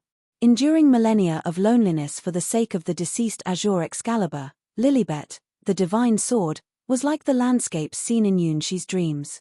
Maiden. Sword. The Sky Tower. In the past, Yunshi's attention was always on the girl, never imagining that the sword he knew was actually the true form of Lilibet. The real azure Excalibur transformed Lilibet. He only caught a fleeting glimpse when he was quickly expelled from connecting directly with the sword Lilibet. Without a doubt, the sword Lilibet does not allow Yunshi to enter her inner realm to touch the long-deceased true azure Excalibur that transformed Lilibet. This lie, upheld by the sword Lilibet for millions of years, will not be doubted by anyone anymore. The legacy of azure Excalibur transforming Lilibet to Elizabeth's name has been perfectly passed down, becoming the guardian of the Sky Sword God's domain. Yunshi will not reveal this secret, as he decided long ago to keep it hidden for the rest of his life. So now, he is about to confess his feelings to the sword Lilibet. Even though Yunshi had experience proposing to millions of brides before, he didn't know how to react when he spoke the magical words to Lilibet, who was a divine sword. Can a divine sword have romantic feelings after all? Her unwavering dedication to her masters will meant that a divine sword like her wouldn't engage in romantic relationships. Yunshi sadly realized that the answer was quite clear. Divine swords do not need love. Yunshi suspected that Lilibet, his first love and a divine sword, probably didn't understand what love even meant. It doesn't matter if they come from different races. Their backgrounds are irrelevant. Being non-human is not a problem at all. But Yunshi had never learned the secret to confessing love to a god weapon that already has an owner and is fiercely loyal to them. Such a textbook does not exist. Rather than confessing love, the biggest challenge is teaching the divine sword Lilibet how to express romantic feelings. Achem. After losing all its power, leaving only its basic tracking abilities, Lilibet tilted its head and suddenly approached Yunshi, showing a curious expression that was completely unfamiliar to Yunshi. You have a familiar scent. The scent of sand, it smells nice. Yunshi stared blankly at the familiar yet unfamiliar beautiful face in front of him. Is this the divine sword's unique way of making conversation? Are you everywhere? With its intelligence basically reset, the divine sword Lilibet seemed to enjoy the scent emanating from Yunshi more and more as it kept sniffing. Due to the main entity temporarily abandoning this entity, the current form of the divine sword Lilibet was completely blank, only in a state of a blank tracking weapon. Because of this, the god sword's body is now set to automatic mode, without any elements of fighting. What appears in front of Yunshi at this moment is the god sword Lilibet, with all combat components removed and in a completely initial state. Apart from the command to track sheer longness, the god sword Lilibet, moving in the form of a body, appears as pure and innocent as a newborn child. I really like your scent. Lilibet, speaking like a child, said words that made Yunshi's heart race and his ears turn red. Happiness came so suddenly, Yunshi suddenly felt that the world was so beautiful.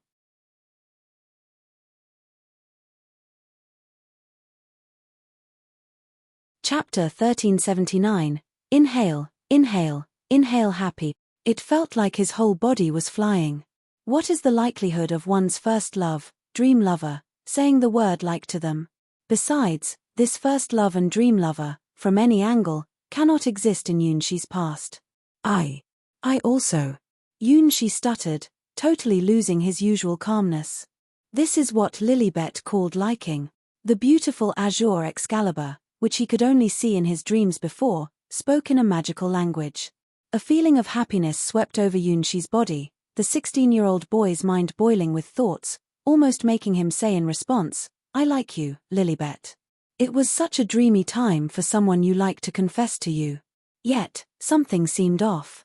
Looking at Lilibet's pure and flawless eyes, Yunshi felt she was somewhat different from the familiar sword-wielding Lilibet. The Lilibet he remembered had never shown such a pure and lovely expression. Even though her appearance and outline stayed the same, Yunshi somehow felt that the Lilibet in front of him might not be the familiar Lilibet he knew. Her cute and clear eyes seemed more like those of Miu Miu, an innocent child like Adli who didn't understand much about the world. Her words of liking seemed to lack any elements of love. Actually, she didn't say she likes you, but rather likes your scent. Yunshi watched Lilibet, who kept sniffing and looking curious, with a puzzled expression on his face. This wasn't the Lilibet he knew. Her curious gaze was more like that of a hungry child discovering something delicious and showing pure emotions. "Am I a piece of bread?" She couldn't help but smile at the unfamiliar Lilibet in front of him, feeling no hint of romance. It should have been obvious that Lilibet wouldn't say "I like you," especially now, acting as the faceless god. Even if she knew the starry sky chess master Shi, it wouldn't make sense. The Lilibet she knew as the goddess sword was a cold and lonely queen. If the passionate Hua resembled a queen of summer, radiant like the sun, then Lilibet was a queen of winter, with an eternal frozen aurora. Two people with very different personalities, Shi and Hua, surprisingly have some similarities. So even after waking up from his dream, Shi couldn't help but fall in love with Hua. Both Lilibet and Hua were Shi's first love, one in his dreams and one in the real world. In his dream, Shi sees Lilibet, bringing about his death and rebirth. In the real world, Shi redeems Hua and brings her hope. Need additional elements. Lilibet, temporarily removed from battle mode and acting automatically, naturally approaches Shi and gets closer. Suck, suck, suck, suck, suck. Lilibet needs to absorb more power from the soul gold sand to replenish energy. In the projection of the Gold Coastline, the place where Lilibet is most familiar with the smell of soul gold sand is naturally here, at the faceless god. Getting close to the soul gold sand and absorbing the scent of the soul fragment in it is a habit that the divine sword Lilibet has developed over thousands of years, similar to how humans eat when hungry. Now, Shi is the food for this Lilibet. "Oh, I understand now." Shi couldn't refuse as Lilibet approached him with open arms. He knew that Lilibet liked something about him, not him as a person. He didn't know exactly what it was, but he was sure it had nothing to do with love. Faced with his dream lover approaching him with such innocent eyes and sitting in his lap, who could resist? Shi couldn't resist, so he even sat down to make Lilibet more comfortable on his lap. "I need to replenish my magic." Lilibet, in autopilot mode, looked up with a pure expression at Shi, who seemed lost in thought. Seeing Lilibet's hopeful expression, Shi couldn't bring himself to say no. Translated by Gravity Tales? With Lilibet so close, Shi faintly understood what she wanted. It was the scent of soul fragments on him, the greatest treasure hidden on the Gold Coastline. This wasn't the power he was ready to have now, his soul wasn't prepared to accept these soul fragments yet. Just now, when using Gigabit wings, only a tiny portion of soul fragments was used up compared to the storage amount in the Gold Coastline. If absorbing these soul fragments now, one can indeed immediately gain vast memories and knowledge, but also bear a soul pressure that he currently cannot handle. The knowledge remembered by Starchild includes endless star trajectories, including the starry seas of the past, present, and future, even the radiant years that even creator rank cannot bear. So, these soul fragments cannot be picked up now. At least wait until he breaks through the legend rank with his own power before touching these things. The future overdraft caused by using the Gigabit wings of the legend rank is insignificant compared to this terrifying amount. Starchild in a complete form carries endless trajectories that even the former girlfriends of creator rank find unbelievable. Using soul gold sand of this quality to replenish magic for a god sword without a master is somewhat wasteful. Comfortable. Lilibet, who has lost the element of battle and acts in completely automatic mode, is like a puppet, showing no guard against Shi. This is an instinct formed by the god sword Lilibet after absorbing soul gold sand too many times, and the Azure Excalibur without a master has maintained its strong vitality by continuously absorbing the aura of Starchild's soul gold sand. For the magical sword Lilibet, breathing in the essence of soul gold sand every day had become as natural as eating. Perhaps, even the main body of Lilibet currently absorbing soul gold sand in the Sky Tower is unaware that her other self in the nightmare world is doing the same thing. Shi, who was being absorbed, looked at Lilibet's face full of bliss, feeling her slowly warming body temperature, with a melancholic expression. What will be the result of confessing to Lilibet at this moment? Is it meaningful to do so? Although he knew that the Lilibet in his arms now was as innocent as a child, he still confessed to her. Perhaps, it was like a 16-year-old confessing to an elementary school student. No matter how you look at it, This is all wrong.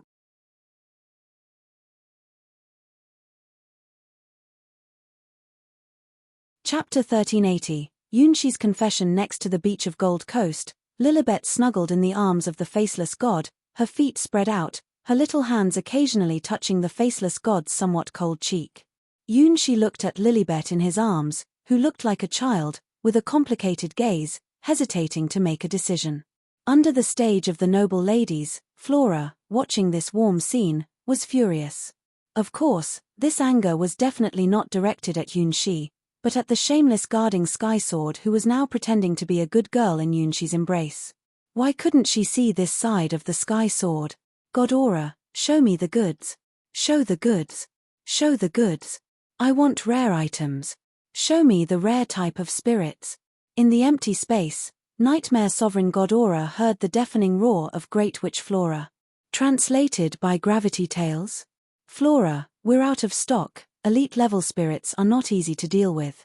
Watching the insect princess being defeated, God Aura felt sorry for her elite spirits. As a collector of mutated spirits, God Aura, the Nightmare Sovereign, felt heartbroken seeing so many high-quality spirits being effortlessly defeated. It's like selling off the collectible figures one has gathered. Even though they were sold for a good price, once they are gone, they can't be retrieved. Watching them being mistreated hurts the conscience. Ridiculous, letting the Sky Sword do as they please. Hiding in the arms of an elder, utterly despicable. Flora gazed enviously at Lilibet entering automatic recharge mode, wishing she could take that spot. Cunning, too cunning. How could you be like this, Lilibet, so cold and distant just now? Aren't you the ancient Sky Sword, a renowned sword wielder even in the era of gods? Those useless abyss squids were wiped out one by one directly. Ah, so frustrated. Why is time passing so slowly? I'll remember, Lilibet. This grudge will last forever. Charging. Lilibet entering automatic charging mode looked a bit silly and cute, completely different from her usual cold self. Lilibet. I want to tell you. Even though Yunshi knew that the Lilibet in front of him was acting strange, he was determined. The Red Heart Queen's masquerade happened by pure chance, and Sia's world couldn't connect to the Sky Tower. If they didn't speak to Lilibet this time, who knows when they would meet again. Carrying the curse of his 4 ex-girlfriends, any unexpected danger could happen at any time.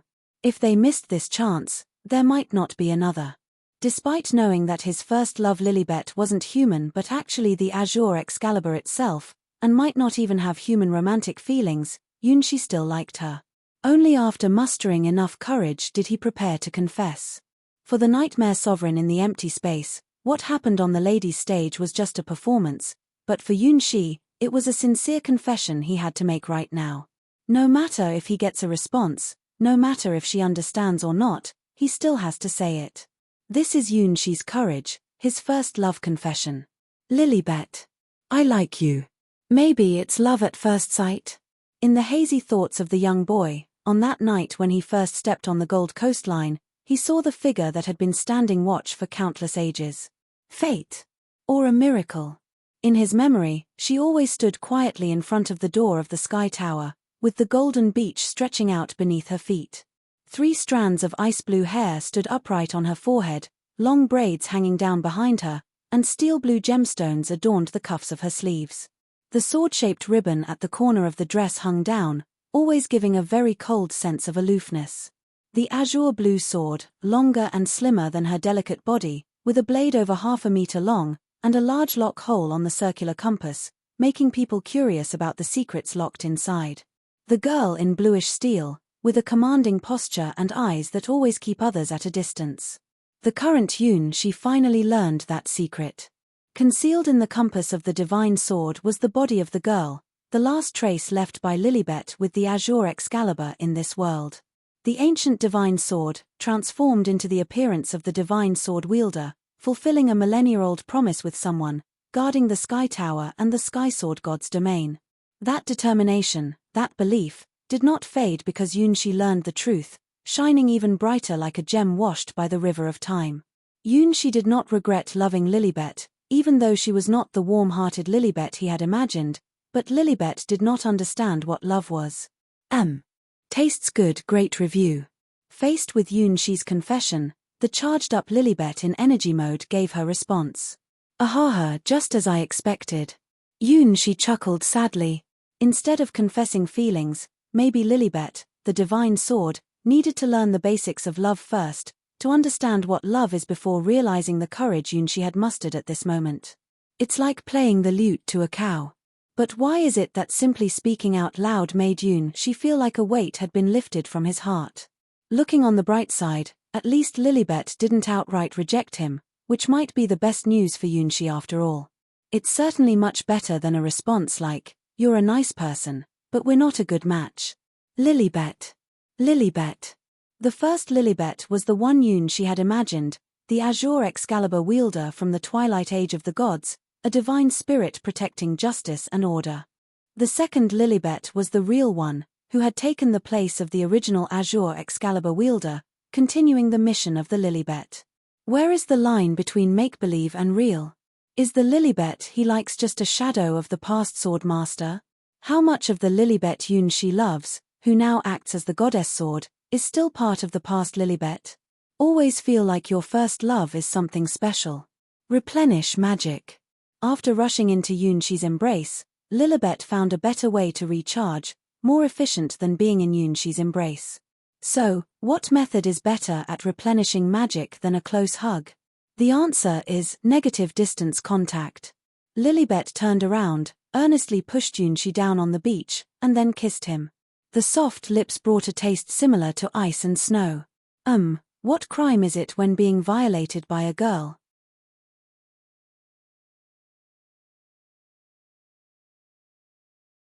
Chapter 1381. The dreamy time. The kiss with Lilibet was perhaps the most wonderful feeling Yunshi has ever experienced in his life.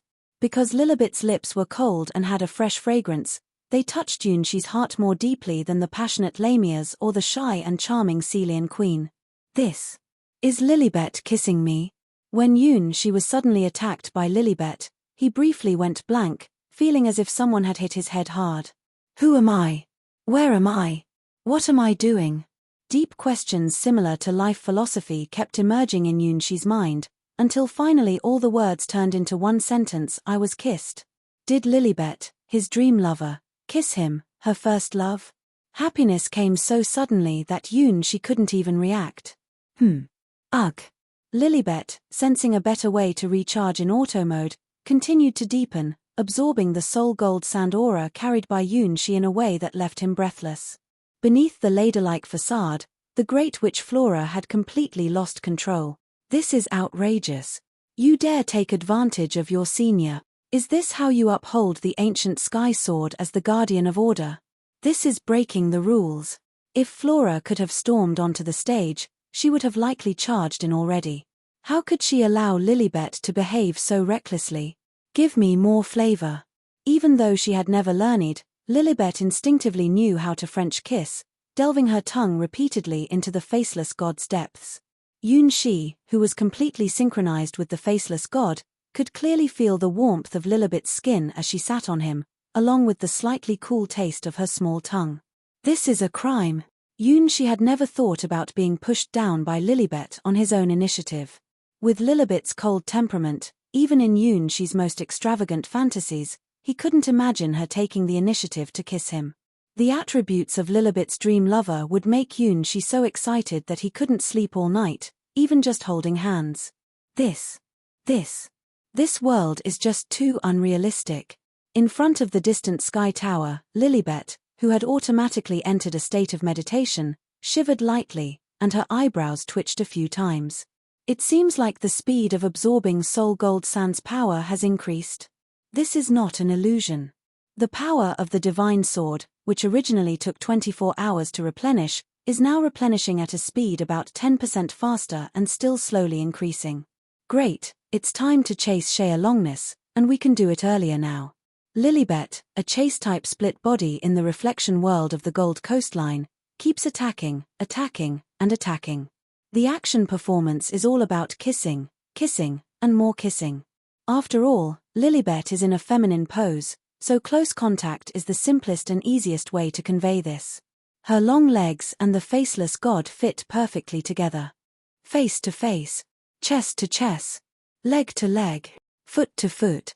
With no room for anything else, their bodies pressed together closely, and with intense kissing at close range, Lilibet is giving it her all. She couldn't resist, he was completely lost in the kiss with his first love. In the emptiness, the 12 nightmare sovereigns seemed to be sleepwalking, watching the couple who were close together. Can this also happen? Am I seeing things? Is that Lilibet? The oldest guardian in the Sky Sword? This is the most impregnable fortress among all the participants, and the prince actually managed to conquer it. It seems like Lilibet took the initiative. What method did this prince use? Rescuing the beauty. Does Lilibet also fall for this trick? Even the boldest nightmare sovereign never imagined that Lilibet would be conquered. This is the Sky Sword, which has an entire coastline of soul gold sand. The quality of those soul gold sand is so high that even these nightmare sovereigns are drooling over it. Just grab a bag on the beach, it can scramble the brains of the evil gods in the abyss. The reward from the Red Heart Queen's masquerade was not worth mentioning for her at all. Who would have thought that someone could conquer the ice-cold the Sky Sword on the maiden stage? What an outstanding ability. The strength shown by this prince completely outperformed all the ladies of the legend rank in the competition. Even the nightmare sovereigns here don't have the qualification to roll on the sands of Lilibet's Gold Coast online. Oh wow! That's the adult's lesson. The Golden Crow Princess covered her eyes, peeking at the kiss between Yunshi and Lilibet, filled with envy. Translated by Gravity Tales? Lilibet seems a little unusual. Cyber Elf Alpha compared Lilibet's behavior patterns with what she knew about Lilibet and came close to the truth. She's fickle. What's wrong with Lilibet? The tipsy Ouroboros caught a whiff of conspiracy. That move just now was really good. Cassina the battle god gave high praise to Yunshi's divine sword skill Gigabit wings just displayed. This is a problem if your disciple is being disloyal and indecisive. Strong people can do whatever they want. Flora. Are we continuing with the plan? Shea Longness looked at the slightly silly Lilibet and felt that this was the perfect time to escape. This Lilibet is definitely not the same decisive and ruthless Azure Excalibur who chased her all over the world. Of course the plan will continue. Flora gritted her teeth as she watched Lilibet kissing Yunshi, and the anger in her eyes was evident. Seeing Lilibet being affectionate with Yunshi in front of her made Flora feel very uncomfortable. Flora's intuition was right. Among all the participants, Lilibet was her greatest rival and could even become her lifelong enemy. The kiss lasted a very long time, but for Yunshi, it felt like a fleeting moment. Until the scenery of the Gold Coast line faded away, and the time for the debut of the ladies' stage ended, Yunshi felt a sense of loss and finally understood. His wonderful and sweet time with Lilibet came to an end. Just like in fairy tales where the prince and the heroine have a ball, when the clock strikes 12, the heroine, protected by magic, would disappear, and the magical time would end. Holding on to the place where Lilibet kissed deeply, Yunshi vividly remembered every detail and shape of her wonderful tongue. Would he be able to see today's Lilibet again next time?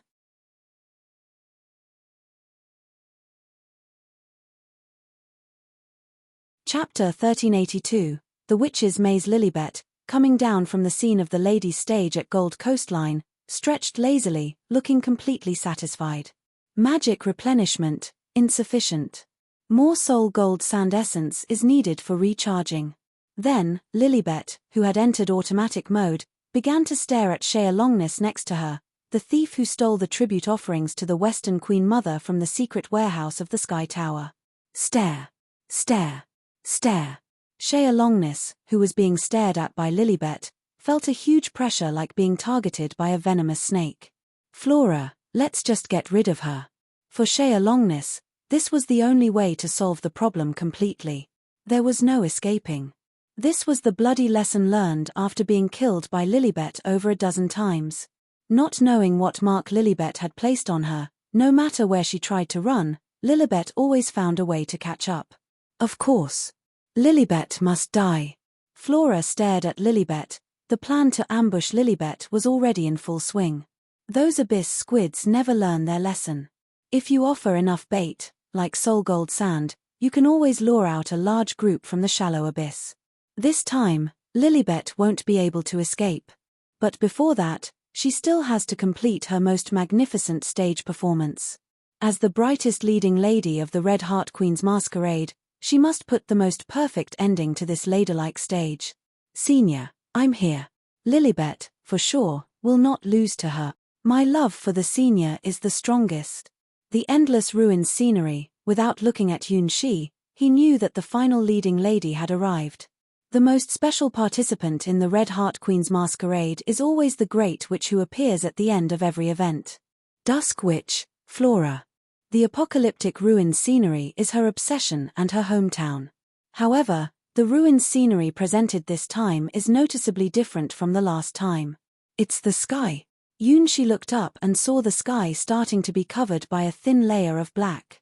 The already dim colors of the ruins world became even deeper because of this thin layer of black, like a nightmare. Caw. A certain sound began to echo above this long-decayed ruins world. Cruelty. Destruction. Heartless and cruel, like a voice from the underworld, attracting death and destruction. It was the silhouette of the Great Crow. Sensing the scent of world's end, emerging from the nightmare world, announcing the black disaster that would bring about the world's end. Flora. Yunxi looked at the continuously expanding black area in the sky, feeling a tightness in his chest. Elder. I want to be with you. I really like the way you talk, and the joy of being taught about love by you. It was my senior who showed me what true love is. Flora's voice echoed in Yunxi's ears with joy and anticipation, coming from the Dusk Witch's heart. But soon, Flora's voice started to sound strange. Why is that? Why do I feel unhappy even though it should be a happy thing? You are so amazing, senior, always able to touch people's hearts easily, possessing everything I don't have. Meeting you, senior, should be such a happy thing. It would be so nice if it were just you and me together. I know it's a very extravagant thought, and you must be laughing at me. I want to be the number one in the eyes of my seniors. No one can take away this position, no matter who they are. I want to be with my seniors all the time, and I want them to know more about me. So, senior, come find me. This is a game of hide and seek. The game ends when my senior finds me. By then, my senior will definitely know a lot more about me. As Flora's voice echoed, the dark sky started expanding slowly, a scene that Yunxi had never seen before in this ruined world. Darkness descended. The entire ruined world was covered by endless darkness. The concepts of time and space started to blur in this dark place. It seemed like an indescribable being was staring at Yunxi in the darkness, posing a huge threat. Is this a game of hide and seek? Yunxi reached out his hand as the body of the faceless god emitted a faint silver light, illuminating an area of tens of meters around. The world had completely transformed.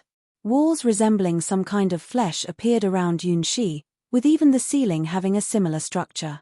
Dark nerves and blood vessels wriggled, giving off a creepy vibe. Upon closer inspection, blood could be seen flowing inside the walls. Translated by Gravity Tales? This is.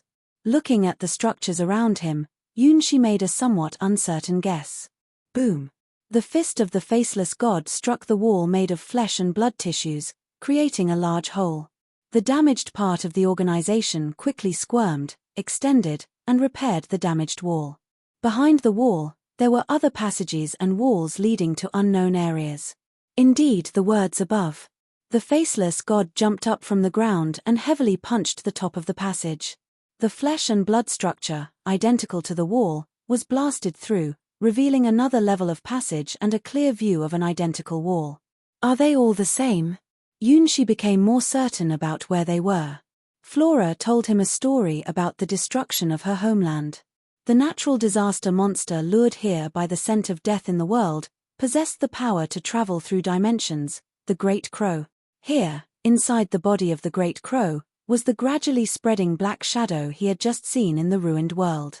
The true Great Crow was such a colossal creature, with wings wide enough to cover a world, capable of pulling all extraordinary beings from the entire world into its body to devour them completely. At the same time, you can shrink down to stay in the eye of the Great Witch Flora and blend in with Flora. Flora summoned the real great crow and waited somewhere on the body of this great crow. Yunshi was puzzled as to why Flora did this. First, let's make a mark. Yunshi pulled out a silver hair from the faceless god and stuck it upright in the ground. Inside the dark body of the great crow, this shining silver hair could be retrieved. It was the perfect waymark. You're tuning in to the Dreamy Chapters YouTube channel. We're so grateful for your support, and don't forget to subscribe to join us on this incredible journey through captivating stories. Your generosity through donations truly makes a world of difference, as it's the primary source of revenue that allows me to expand and enhance this channel for you. Thank you from the bottom of my heart for being a part of this adventure.